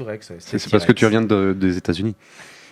Le lundi sur Plume FM, c'est aussi soirée cinéma dans Deluxe. T'as vu, les premières images de Jurassic World numéro 2 viennent de sortir. Quoi, déjà? Mais ça veut dire qu'on en est au 5e opus au moins. Ça devient n'importe quoi. Moi je te dis, ils vont nous faire croire après. Hein? Jurassic Park à la montagne. Ouais, Jurassic Park et les extraterrestres. Ouais, ou Jurassic Park sur le Tour de France. Ouais, genre le T-Rex, c'est la voiture balai et c'est à lui qu'il faut échapper. Et les coureurs, eh bien en fait, c'est les humains qui s'enfuient. Ouais, et attends. Et les vélos, c'est Raptor. En raison de la nullité de cette blague, la voix off décline toute responsabilité, refuse de revenir à l'antenne et laisse la parole à Alexis. Merci beaucoup. Effectivement, je vais vous parler de Raptor. Raptor, un autre jeu de Bruno Catala, et oui, encore, le même que tout à l'heure, qu'il n'a pas créé tout seul cette fois-ci, il l'a créé avec un autre Bruno Feilduti, qui lui a officié dans Citadel, Dolores, plus récemment Argo ou Diamant. C'est illustré par Vincent Dutré, qu'on a vu dans Discoveries, Lewis et Clark ou New York 1901. Édité par Matago, ça se joue essentiellement à deux, à partir de 10 ans, pour des parties d'une demi-heure à peu près. Donc voilà. On l'a entendu grâce à la voix off, effectivement. On a connu Jurassic Park, on a connu Jurassic World, et puis si on n'a pas la chance d'avoir des lunettes de réalité virtuelle et d'être comme ça plongé au milieu des dinosaures, eh ben, on a Raptor qui va nous permettre de recréer cette ambiance. Raptor, c'est un jeu asymétrique. Alors il y a deux camps, hein. On a les scientifiques et les Raptors. Donc ça veut dire deux conditions de victoire différentes, bien sûr. Soit la maman Raptor va sauver tous ses petits, soit elle va réussir à bouffer tout le monde, ça c'est la victoire des Raptors, ou alors on réussit à attraper tous les bébés, on les capture, on les met dans des cages, ou à endormir la maman, et là c'est la victoire des scientifiques. Donc pour deux camps et deux conditions de victoire différentes, on a un même principe de jeu. On possède tous des cartes numérotées de 1 à 9. Donc là on a un principe de deck, hein. On va piocher des cartes et puis on va choisir celles qu'on applique. Si on choisit donc tous les deux en même temps, une carte, on la retourne simultanément. La carte la plus faible, on va faire l'action de la carte. Et la carte la plus grande va nous donner des actions de base. Mais attention, on joue sur la différence. Si je mets 1 et que tu mets ton 9, bah le 1, c'est la plus faible. Je vais faire l'action de la carte. Et toi, tu auras 8 actions, qui ne seront pas des actions de carte, mais des actions de base. Actions de base, ça peut être des déplacements ou des choses comme ça. Les deux camps ayant des attentes qui leur sont propres, bah, ils vont aussi avoir des actions spécifiques, justement. Il va falloir osciller entre les pouvoirs importants, c'est-à-dire ceux que j'avais, les actions des cartes. Ça peut être faire venir plus de monde, réveiller les bébés endormis, ou des actions plus basiques, mais qu'on va faire celles-là en plus grand nombre. Déplacement, du tir, manger des gens. Une rejouabilité donc dans le jeu qui est déjà présente, parce qu'il suffit juste de changer de camp pour changer de manière de jouer, de changer d'attente. On va changer de stratégie du coup. On a un plateau qui est modulable aussi. Ah ouais, déjà on a une version jungle. Sur l'autre face, on a une version désert. Ensuite, c'est 4 tuiles qu'on va placer et qu'on peut placer de la manière qu'on veut. Donc à chaque fois, on n'aura pas forcément le même quadrillage et donc les mêmes déplacements. En plus, on a une vraie lisibilité du jeu en 3D parce que les arbres qui sont censés empêcher les lignes de vue sont faits en carton, donc sont en volume, ouais, exactement. Et les personnages sont représentés par des figurines. Et oui, les petits scientifiques sont des figurines. La maman Raptor est une figurine, ainsi que ses bébés. Alors voilà, le jeu n'est pas le plus récent, mais il est toujours dispo. Donc moi, je vous conseille de vous jeter dessus avant qu'il n'y en ait plus. Oui. Moi, c'était un vrai coup de cœur ce jeu parce que bon, on joue souvent à deux à la maison, donc j'adore ces jeux asymétriques qui sont vraiment faits pour les deux joueurs. Mais tu disais tout à l'heure Jurassic Park, tout ça, ça m'a vraiment rappelé le Jurassic Park sur Super Nintendo. Ah, je voulais en parler, pareil. J'étais là-dedans quoi. Le Raptor. C'était en jouant à Raptor, je retrouvais ce jeu et ça m'a vraiment fait plaisir pour ça. En plus de tout le reste. C'est ça, et c'est vrai qu'il y a une grosse facilité de jeu, comme je l'ai dit, parce que c'est juste des cartes. Alors on choisit la carte qui nous intéresse, mais il faut savoir anticiper en fonction des cartes que l'autre a déjà sorties. On voit celles qui sont sorties, on sait celles qui lui restent, mais pas celles qu'il a en main. C'est une sorte de bataille en fait, tu choisis une carte et puis c'est ça, et on la retourne, t'as un 5, j'ai un 7. Et le 5 il fait ses actions spécifiques et le 7 il fait 7 petites actions. Non, 2 parce que 7 moins 5. Ah oui, 2 petites actions. Donc à chaque fois il faut se dire, est-ce que si j'arrive à mettre une grosse parce qu'il a plus que des petites, je suis sûr qu'il fera l'action de sa carte, mais j'aurai. Est-ce que tu calcules vraiment par rapport à ça ou tu t'essayes de poser ta carte parce que tu veux faire l'action vraiment les premières tu calcules pas, mais comme tu laisses face visible toutes les cartes au fur et à mesure que D'accord, tu les donc sors. tu as des indices, tu Parce sais ce qui va Il n'y a qu'une sortir. seule carte qui te permet de tout remélanger dans ton deck. Et ben, au fur et à mesure, tu vois ce qui sort. Comme il y en a que 9, quand il y en a déjà 4 ou 5, tu arrives à te dire il lui reste un 7, un 3. Le 3, ça permet de faire ça. Le 7, ça permet de faire ça. Parce qu'on a des petites têtes de jeu. Je pense que là, il va essayer de faire ça. Tu peux essayer d'anticiper. Tu peux essayer de bluffer. C'est là qu'il est vraiment finaux comme jeu. C'est qu'à chaque fois, soit tu as besoin de ta carte, parce que l'action sur ta carte, qui est une action plus forte, on va dire, tu as vraiment besoin de la faire, mais si tu te retrouves à ne pas pouvoir la faire, tu as toujours des solutions de secours, parce que tu vas te retrouver avec d'autres actions, et finalement, ça va t'aider quand même. Et il y a des actions, par exemple, ta carte est forte, et les actions spécifiques sur ces cartes sont plus intéressantes, ou Non, c'est vraiment... Non, c'est complètement... c'est complètement mélangé. D'accord. Entre la forte et la moins forte. Il n'y a que la carte 1 qui te permet de récupérer toutes tes cartes et de remélanger ton deck. D'accord. Et la carte 9 où il n'y a aucune action dessus parce que tu essayes de la sortir pour essayer de profiter des grosses actions, d'avoir un maximum de points d'actions à faire. Ouais. Exactement. Très bien. Et donc, voilà, comme on disait, on retrouve les plaisirs de Jurassic Park, on retrouve la traque, on retrouve le côté, les petits coups fourbes avec le raptor qui arrive derrière toi, qui va bouffer ton scientifique, les scientifiques qui s'échappent en jeep, pouvoir mettre le feu dans la jungle, donc pouvoir faire des voies de C'est pas reflet, fourbe, Alexis, c'est un besoin naturel de se nourrir. C'est vrai. Mais ouais, mais c'est ça qui est intéressant, c'est le fait de pouvoir jouer le raptor, quoi. Oui. C'est très pertinent parce que ça peut donner des situations vraiment. C'est ça. Puis se mettre dans la peau d'un raptor, je trouve que c'est bien. C'est pas mal. Alors nous, on joue souvent en costume, tu vois, et du coup, on est vraiment Avec des en écailles. cosplay raptor. Alors. Et je sais que j'y ai joué avec des gens qui, quand ils perdent leur partie en disant par exemple, ouais, mais j'avais les scientifiques, forcément, c'est complètement cheaté parce que le raptor est beaucoup plus fort que les scientifiques. Et après, on fait l'autre partie et ils perdent en tant que raptor. Et ils disent, c'est ouais, ça, mais en c'est fait, des- les scientifiques, si on sait bien les utiliser, C'est ils des sont quand même mauvais, super quoi. forts. Enfin, des mauvais joueurs, en tout cas. Exactement. Il y en a autour de... Non, pas autour de cette table. Il y en a dans ce studio, mais je ne les citerai pas. J'ai pas râlé. J'ai pris 2 roustes, mais j'ai pas râlé. T'as pris une petite rousse, toi. Donc voilà, Raptor chez Matago, n'hésitez pas avant qu'il n'y en ait plus, c'est vraiment une petite bombe. Puis c'est à deux, c'est bien, les jeux à deux. Ouais. Merci bien. Alexis. Merci de rien. Merci Yann de m'avoir remercié. Tiens, Mais c'est normal, tu as fait ta chronique, c'est normal. On va changer d'univers, on va continuer dans les présentations de jeux, mais cette fois-ci plus du tout dans le... Ce soir, dans Deludes, c'est Portrait de famille. Oh, qu'il est mignon, tout le portrait de son père, il a quel âge? 7 ans. Et comme c'est mignon, cette petite salopette, c'est tout le portrait de son père. Oh, et ses lunettes de grand, oh, c'est tout le portrait de son père. Oh, mais t'as perdu une dent, il va falloir attendre qu'elle repousse. Oh, il va prendre les tueurs. Ah bon? Mais comment ça? Tout le portrait de son père. Bon, pendant que le petit finit de digérer la dame, repensons à cette tirade de Corneille qui disait « La valeur n'attend pas le nombre des années ». T'as compris Yann? La valeur, avaler. C'est drôle, non? Non, pas vraiment. Bon, enchaîne alors si tu penses mieux faire. Je vais essayer. Merci. Zombie Junior. Alors, Zombie Junior, c'est un jeu créé par Todd et Kerry Breitenstein, excusez-moi, c'est un petit peu compliqué, hein, voilà. Donc eux, ils ont fait déjà toute la série des zombies. Donc voilà, il y a eu Zombie 1, Zombie 2, Zombie 3, Zombie à la plage, Zombie à la montagne. Ça a été toute une série de déclinaisons du même jeu avec quelques petites modifications de localisation finalement, puis peut-être de personnages, mais avec la même mécanique. Nouveau pouvoir. Voilà. C'est illustré par Dave Aikins. C'est édité par Edge Entertainment et Twilight Creation. Distribué par Asmodée. C'est de 2 à 6 joueurs à partir de 8 ans pour 45 minutes environ. Mais voilà, tout ça c'est purement indicatif et relatif, tout à fait.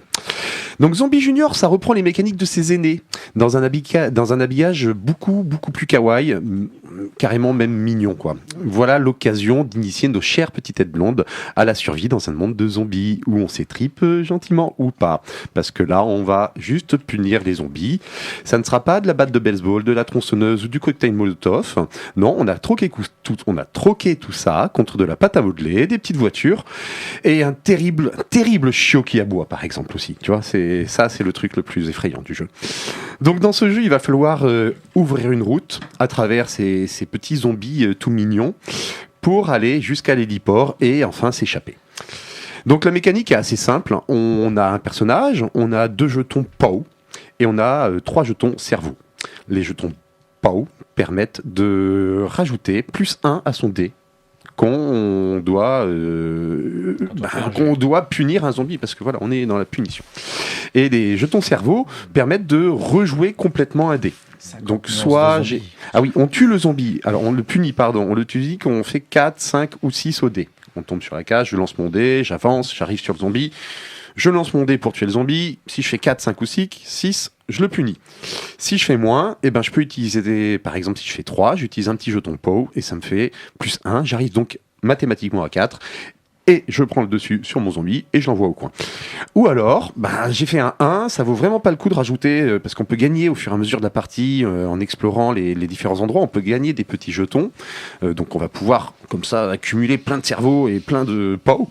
Et donc on va pouvoir en dépenser plusieurs d'un coup pour faire des +1, +1, +1. Mais ou sinon, on utilise le cerveau et là, on rejette carrément le dé. On a aussi 3 cartes action, qui sont bien, qui sont notre pâte à modeler, notre petit chiot et les petites voitures dont on vous a parlé précédemment. Et donc on est parti. Ah oui, il y a 3 modes de jeu. Soit on joue chacun pour soi. Voilà, là c'est du mode solo. Soit on est en équipe, donc du 2 contre 2. Ou soit on est en coopération totale. Et là on va jouer tous ensemble pour pouvoir punir du zombie. J'ai du mal, je me force pour le dire, parce que nous normalement on casse du zombie, quoi. On déchire du zombie, mais on les punit pas. Donc on lance son dé, on avance et on va retourner à son tour, à chacun de son tour, on retourne une petite tuile et on va la poser où on veut sur la ville qui est en train de s'agrandir pour essayer de se dégager un passage jusqu'à l'héliport. Voilà, c'est pas plus compliqué que ça. C'est un jeu qui reprend vraiment les bases de ses aînés. Il n'y a pas de modification importante sur le fond. Par contre, sur la forme, ça fait toute la différence. Parce que le jeu était un peu léger auparavant. Moi, j'ai découvert le monde du jeu à travers un petit peu... Ça fait partie des jeux qui m'ont permis de découvrir le monde du jeu. J'ai aimé cette initiation, mais très vite, il a été rangé dans le fond de mon placard pour ne plus jamais en ressortir. Et par contre, il plaisait aux enfants, il plaisait aux petits. Et le thème, la thématique était quand même un petit peu trop noir, un peu trop dark. Enfin voilà, il y avait des dessins qui étaient très sombres. Il y avait la suggestion n'en était pas vraiment. On était vraiment dans quelque chose de un peu trash. Et donc le sortir pour des enfants de 6 à 8 ans, c'est un peu embêtant. Alors que la mécanique s'y prêtait totalement. Et là, c'est la réussite. C'est une réadaptation qui va enfin, je pense, qui va cibler vraiment le public auquel il correspond. C'est-à-dire le plus jeune. Non mais c'est ça, parce que moi je sais que là j'ai une copine qui m'a dit dis donc tu vas plus jamais garder mon fils parce que je sais pas, mais depuis récemment il s'intéresse aux zombies. Non mais il s'intéresse aux zombies et tout, et elle me dit est-ce qu'il y aurait des jeux qui pourraient lui correspondre avec le monde des zombies, parce que alors je suis pas parti tout de suite sur du zombicide Black Plague, tu vois, des trucs très très hardos, mais j'ai pensé à celui-là, à Zombie Junior, en me disant totalement, c'est le type de jeu qui est dans le monde des zombies mais qui reste enfantin, qui peut être joué avec des enfants, parce que les enfants n'ont pas le droit que à des licornes, à des petits arcs-en-ciel, à des choses comme ça, à des tétines et des doudous. Ça me rappelle un dessin animé qui parlait de vampires, ça s'appelait Mordicus, c'était un vampire végétarien à tête de canard. C'est un peu le même design, la boîte. Là. On est un peu dans le même esprit, voilà, c'est ça. On essaye de... Je trouvais l'idée très bien. Voilà, on rend joli et gentil un univers quand même fait pour les plus grands au départ. Zombicide, c'est sûr que c'est plus... C'est un petit peu plus... Après, pas avec des 6 ans. Ça va. Après, c'est un jeu qu'on retrouve pour 25 € à peu près. Hein. Oui. Dedans, il y a du matos quand même. Enfin, il y a moins de tuiles, par exemple, il y a moins de cartes, d'objets. Il y a moins de tuiles d'endroits pour faire sa ville. Mais ça suffit largement parce que les tuiles elles sont vraiment solides. Donc, elles sont plus adaptées aux petites mains aussi. Ça, elles sont consistantes, elles sont dures. Voilà. Et les petites figurines, elles sont jolies, elles sont voilà, t'as un sachet énorme de figurines dans la boîte, voilà, t'as au moins une 50aine de figurines, quoi. C'est quand même assez sympathique. Donc Voilà. Zombie Junior, Zombie Junior. édité par Edge, tu l'as dit, distribué par Asmodée. Voilà. Si vous aimez les zombies et si vous n'êtes pas trop fan du gore, jetez-vous dessus parce que c'est un bon. Et puis c'est un bon petit jeu pour les plus jeunes. Très bien. Merci beaucoup Yann pour ta présentation. On va faire la troisième pause musicale de l'émission. On va rester sur le monde du zombie passe-partout aussi pour tout le monde, puisqu'on va écouter Sandra Dolores Swanfeld qui, elle, va nous chanter Zombie, justement. Retrouvez Des Luttes et des Plumes sur les réseaux sociaux, facebook.com/DLDP56. Des Luttes et des Plumes, ça continue, toujours en direct. On est pas loin de la fin, il reste moins d'une demi-heure, il doit rester à peu près 20 minutes d'émission. Donc normalement, après la chanson, on revient toujours sur l'invité. Et là, comme on voulait avoir du temps pour discuter avec les invités, on va changer un petit peu l'ordre de l'émission. On va tout de suite faire la présentation du jeu de Damien, comme ça après on aura tout le temps qu'on veut pour finir de parler de Raconte ton conte. Parfois, dans DLDP, on a l'impression que tout tourne autour du même sujet. Bon, mon gars, c'est simple. Si t'es doué pour la pioche, tu deviens mineur, tu creuses. Si t'es doué pour la pelle, tu deviens mineur. Et tu creuses. Oh là, mais ça laisse pas trop l'embarras du choix. Et dis-moi, vous avez d'autres occupations sinon dans la journée ? Le soir, on se retrouve tous à l'auberge, puis on partage un bon repas, parce que miner toute la journée, que veux-tu, ça creuse, hein. Ah oui, donc c'est vraiment boulot, quoi. Oh non, pas du tout. Et puis nous, on vient d'un peu tous les horizons différents. Tiens, toi, t'es d'où, par exemple ? Ah moi, je viens de Guéret, dans le 23. Ah tu vois, c'est ce que je dis, hein. Département 23, la Creuse. Bon, je pense qu'il est largement temps de retrouver Damien qui va nous parler d'un nouveau jeu. Enfin, en tout cas, qui va creuser la question. Oui, voilà, je vais vous parler de Takara Island de Sayaka et Takahiro Amioka, des auteurs japonais. Pas mal de choses inédites chez nous, sauf Sushi Draft, sorti il y a 2 ans chez Blue Orange, et donc Takara Island chez Fertig Games, une aventure qui vous fera plonger dans les entrailles de l'île de Takara à 2, 3 ou 4 explorateurs de 8 ans et plus pendant une petite heure de jeu au prix d'une 40aine d'euros. Alors le pitch, dans les mines de Takara, c'est comme à la foire fouille. Tu trouves de tout si t'es malin, mais surtout si t'as une bonne pioche. Alors une bonne pioche, que ce soit celle du mineur ou la pile de tuiles que tu vas devoir fouiller devant toi. Et derrière, les trésors, les pièges, les monstres sont enfouis les 2 pierres de légende qui offrent la vie éternelle. Rien que ça. Donc en gros, chaque joueur a son équipe de 2 à 3 explorateurs qui pourront faire chacun une action sur le plateau de jeu, soit dans la partie village, donc se soigner, renflouer ses caisses, recruter un expert ou louer la grosse épée pour la journée parce qu'on se prépare à la baston, soit dans la partie galerie de la mine, on va explorer, c'est-à-dire on va consulter à l'avance ce qui nous attend dans les prochaines tuiles, on va fouiller, c'est-à-dire retourner la tuile et appliquer son effet, combattre ou déblayer des éboulements, etc. Les tuiles, elles sont réparties en 6 galeries au hasard, mais avec chacune des niveaux de profondeur, c'est-à-dire on va aller partir de la surface avec des petits monstres et des petits bonus, jusqu'aux entrailles de la terre avec des gros ennuis mais des grosses récompenses, et parmi 2 d'entre elles, les fameuses pierres de légende dont le propriétaire gagnera la partie. Alors, ce qui est cool, c'est qu'on s'enrichit assez vite, donc on va vite pouvoir recruter son 3e explorateur et engager de temps en temps un expert qui va nous permettre d'accomplir des actions spécifiques, les mêmes à peu près, on va dire les mêmes que les nôtres, mais en plus évolué, quoi. Si on gère bien ses persos, on peut s'équiper, miner, récolter, tout ça dans le même tour, pas la peine de privilégier l'un par rapport à l'autre. Si on a du bol, on peut même aller fouiller sans avoir exploré à l'avance et tomber sur des bonnes surprises. Ça permet d'aller encore plus vite, mais quand même, si on choisit la sécurité en explorant dans un premier temps, et puis ensuite en allant fouiller, on travaille pas pour autant pour les autres, parce que on sera quand même le seul à savoir ce qui se cache derrière les tuiles qu'on vient de découvrir. Ça change un peu, vous savez, des jeux où tu es obligé de favoriser telle action, mais tu sais très bien qu'en faisant ça, tu vas dégager, tu vas libérer un boulevard pour les adversaires. Et en plus, comme on a 6 galeries à explorer, faut non seulement pas se trahir, tu sais, quand tu découvres un trésor et que tu fais et que tu le remets discrètement comme ça. Donc faut pas se trahir, mais en plus faut se souvenir de ce qu'on a exploré, donc les 3 tuiles à l'avance, dans quelle galerie. Alors attends, mais si lui il en a pris une, ça veut dire que je connais que les 2 prochaines tuiles, mais c'était pas dans cette galerie. Enfin bon, bref, c'est un bon travail de réflexion et de mémoire pour se souvenir de tout ce dont on a vu et sur quoi on va tomber. Parce que bon, ce qui est marrant, c'est que quand tu affrontes une bête, eh bien tu lui enlèves des points de vie jusqu'à ce qu'elle t'envoie à l'hôpital. Alors il y a un dé pour ça, pour savoir combien de points de vie tu lui enlèves. Mais si toute ton équipe se retrouve à l'hosto, alors là par contre, eh bien tu laisses un monstre quasiment KO avec tout plein de récompenses au joueur suivant qui lui n'aura qu'à mettre la dernière pichenette pour achever et toucher le pactole. Donc on fait quand même de temps en temps des actions pour l'adversaire, mais on les choisit parce qu'on n'est pas obligé d'attaquer ce monstre. On a bien voulu tenter le coup et puis on a perdu.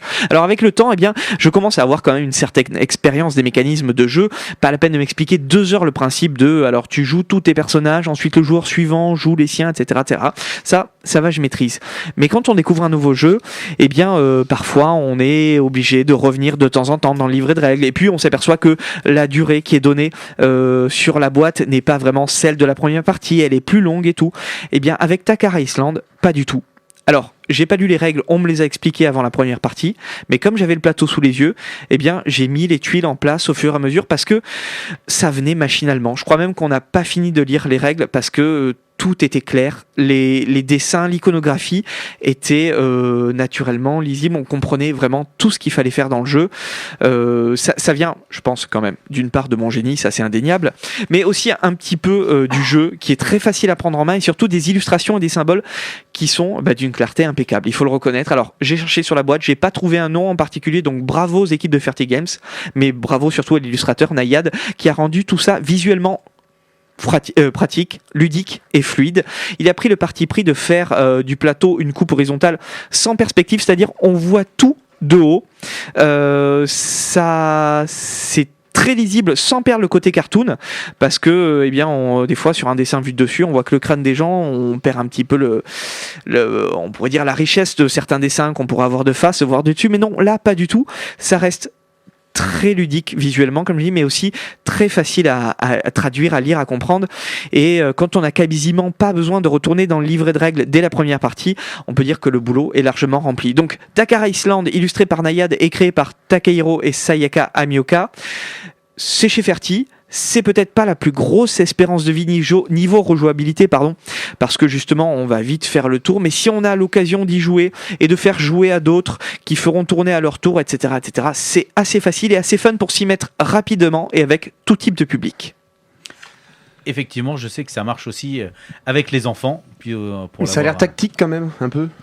Non la tactique, quand tu veux essayer de te souvenir de tout ce qu'il y a à l'avance dans les trucs, mais tu peux le jouer vraiment comme je te dis, il y a 3 personnages et 3 grosses actions. Ça va être t'équiper avec quelque chose, donc un personnage va aller au village, ça va être repérer à l'avance ce que tu vas faire et fouiller, ou alors repérer et fouiller une fois, fouiller 2 fois. Donc vraiment, avec tes personnages, tu peux couvrir en une fois toutes les actions, donc t'as pas trop à te soucier, à perdre du temps d'un côté. Ce qui m'intéressait, c'était le fait que suivant comment tu jouais ton personnage en ville, ça influençait aussi ton personnage peut-être dans ta grotte.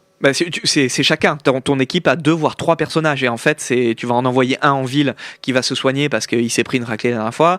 Tu vas en envoyer un autre dans une mine parce que tu sais que derrière il y a un super truc. D'accord. Et un 3e dans une autre mine. Enfin, les 3 peuvent tout faire. Les 3 tu les joues. Ils ont une action chacun mais ils font ce que tu veux. J'avais pas compris ça, désolé.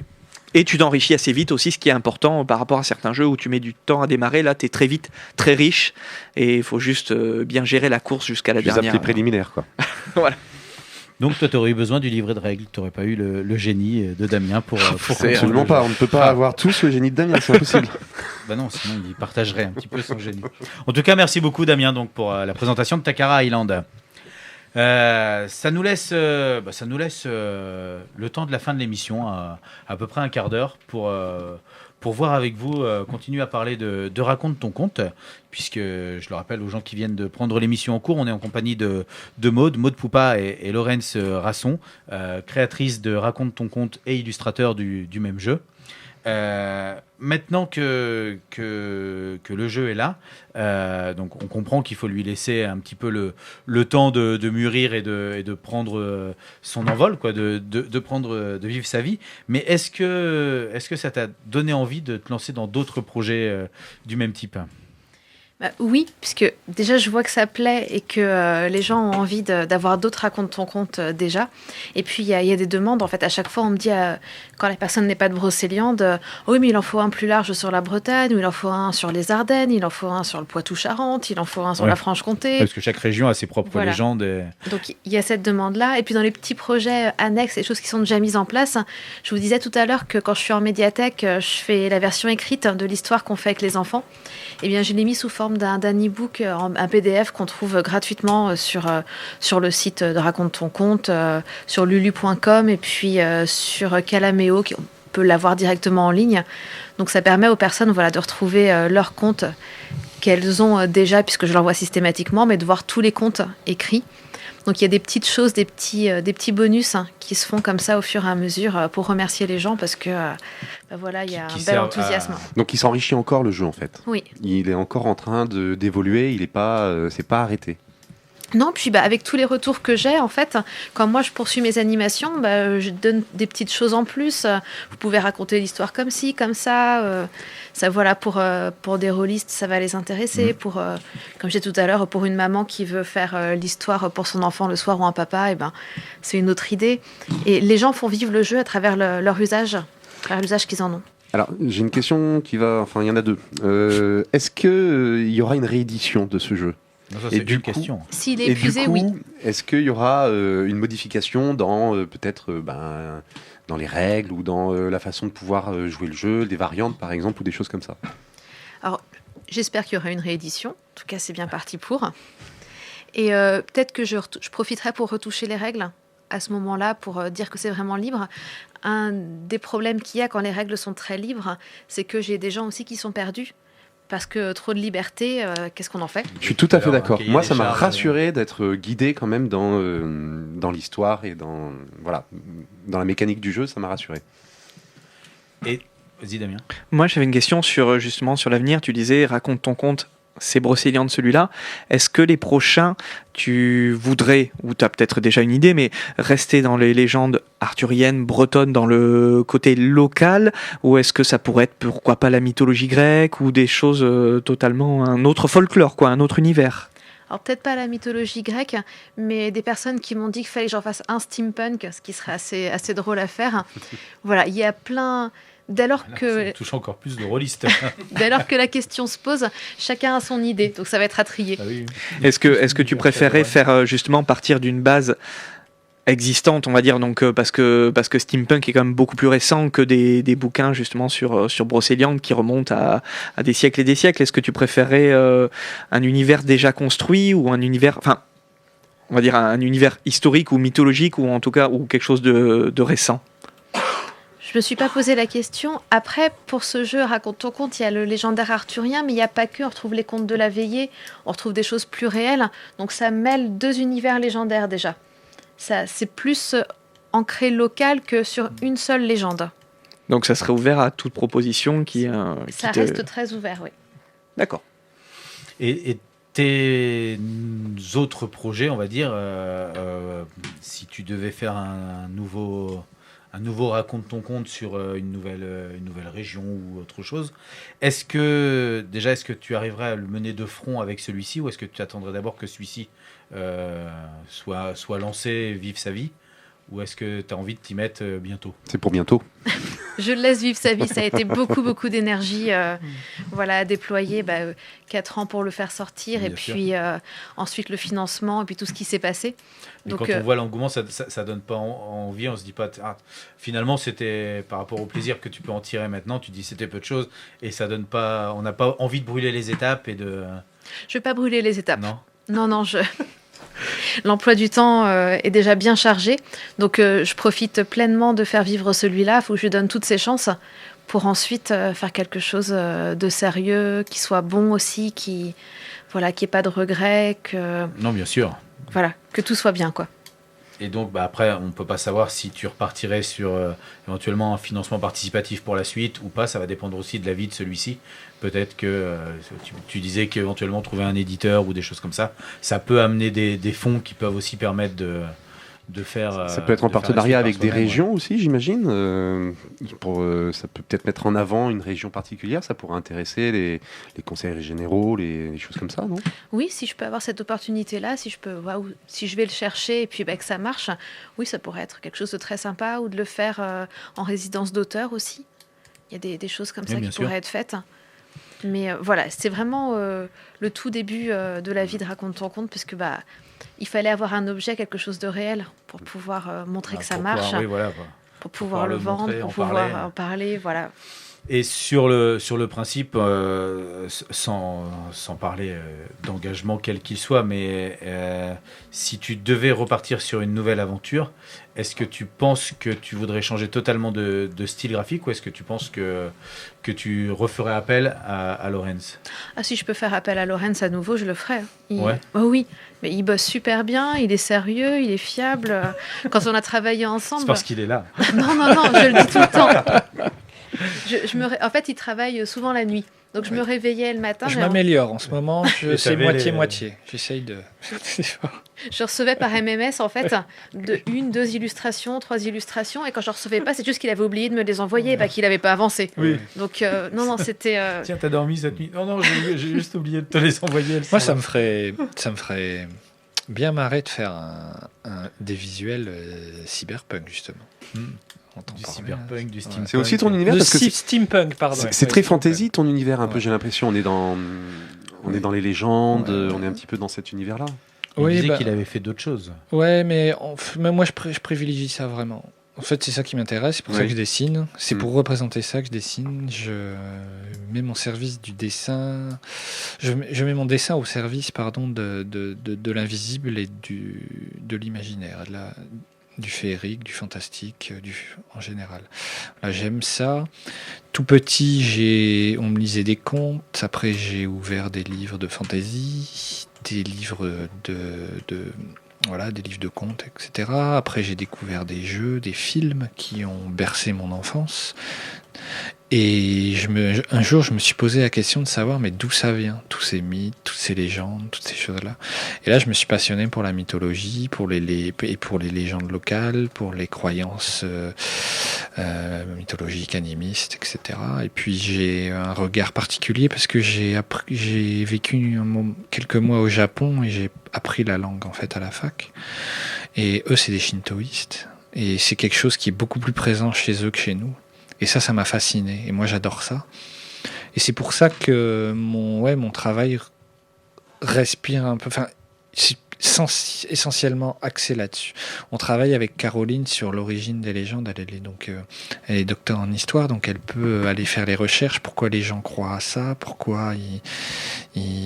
Comment on est arrivé là? Quelles références? D'où ça vient? Et ça, c'est passionnant. Parce qu'en fait, en partant de choses que j'ai découvertes dans mon enfance, les contes de fées, les jeux, j'ai pu pousser plus loin ça, et du coup les projets comme Raconte ton conte, c'est bien parce que ça permet de faire vivre ça.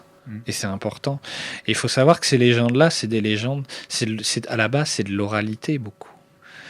Et que ce soit les Celtes ou les Vikings, c'est de l'oralité, que ce soit les croyances aux fées, aux elfes, Corrigans. C'est pour ça que la représentation est difficile et personnelle. C'est ça. Et donc ça laisse une ouverture assez grande. Et c'est rigolo parce que la manière dont on retrouve l'oralité, par exemple, dans ce jeu, elle est évidente, quoi. Oui. Et du coup, c'est pas mal. Et les légendes et les mythologies trouvent leurs origines aussi dans des croyances fortes, comme aujourd'hui on peut placer la religion. C'était des religions à certains moments. C'était un mélange de beaucoup de choses. C'était des superstitions, pas mal les croyances aux fées, aux elfes, je pense aux Vikings par exemple. Là on est dans la culture nordique. Ouais, là on est dans des croyances. Alors en fait, il y a le panthéon des dieux. Là, on est dans la religion, mais autour de ça, il y avait des chamans, il y avait des sorciers, il y avait des guérisseurs, il y avait des créatures fantastiques. Parce qu'aujourd'hui, ça paraît folklorique un petit peu, tu vois, ça paraît un petit peu juste pour rêver, alors que ça trouve. Si on prend par exemple, je vais revenir sur l'exemple que tu as pris, si on prend la religion, la mythologie nordique, on dit souvent que les 3 religions du livre sont des religions monothéistes, mais on peut considérer que la religion viking c'est pareil, parce qu'il y a un dieu central et les autres dieux c'est nos anges, si tu veux. actuel. C'est ça, il y avait Odin et les autres. Voilà. Là, c'est pareil. Mais finalement, le message, il est toujours le même. Et les croyances sont les mêmes.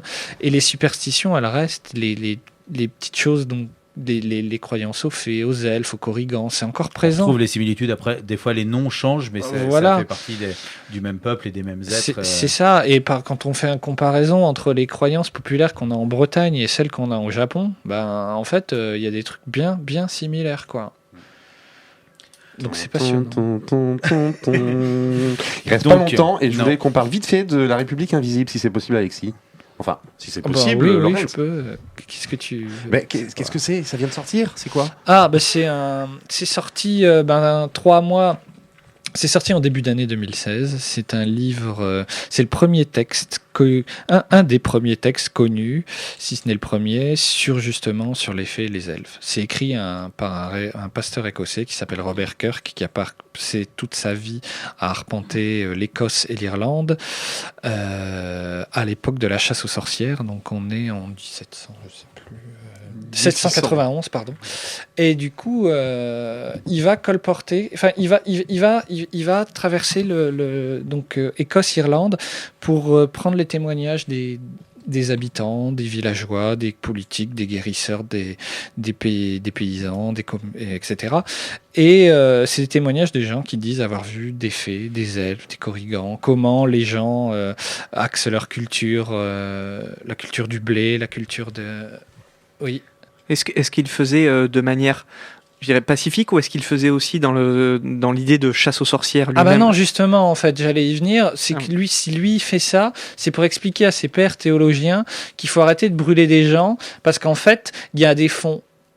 Il y a un fond qui est ancien et qui vient des mythologies. Et donc, ce livre, le texte a été expliqué, analysé, il a été traduit du vieil anglais, et en fait, il permet de comprendre et d'expliquer pourquoi le révérend Kirk faisait ça. Et il faisait ça pour qu'on arrête de martyriser des gens, en essayant d'expliquer que... si ces gens croyaient en ça, c'était pas de la superstition, de la malice ou de la bêtise, c'était quelque chose de concret et qui était très sérieux dans leur vie, et surtout quelque chose de réel. Parce qu'il ne faut pas oublier qu'en Écosse, à ce moment-là, les croyances aux fées, aux elfes, c'est vrai, quoi. Ils ne se posent pas la question de savoir si c'est vrai ou pas vrai, c'est vrai, quoi. Voilà. Donc, si vous voulez en apprendre un petit peu plus et continuer à suivre cette aventure, on vous conseille la lecture de La République invisible. En plus, vous pourrez bénéficier des très belles illustrations de Laurence. Merci beaucoup, Laurence, d'être venu nous parler de tout ça ce soir. Merci à vous de nous avoir invités. Merci aussi à toi, Maud, d'être venu nous présenter ton jeu. Nous souhaitons une longue vie à Raconte ton conte de Brocéliande. Merci beaucoup. Et au prochain. Merci à Louis à la technique, malgré quelques petites fautes techniques. Merci à Damien d'avoir bien voulu laisser sa place. Merci à toi, Yann, d'être venu après ma sieste. Après ta sieste, tout à fait. Merci, Alexis. Nous, on vous donne rendez-vous vendredi pour la rediffusion. Moi, je vous dis à dans un mois quand même. Oui, toi, dans un mois. Je vous écouterai derrière mon poste. N'hésite pas, t'envoies c'est que pour du bonheur. des auditeurs et des tweets et compagnie. Vous pouvez nous retrouver sur aux mêmes endroits que d'habitude. Un petit peu partout, ouais. Nous, on va vous faire des gros bisous. On vous dit à dans 15 jours avec encore plein de choses. Et en attendant, on va se quitter avec Tom T. Hall en parlant de Takara Island, justement, qui va chanter I'm the Cool Mine.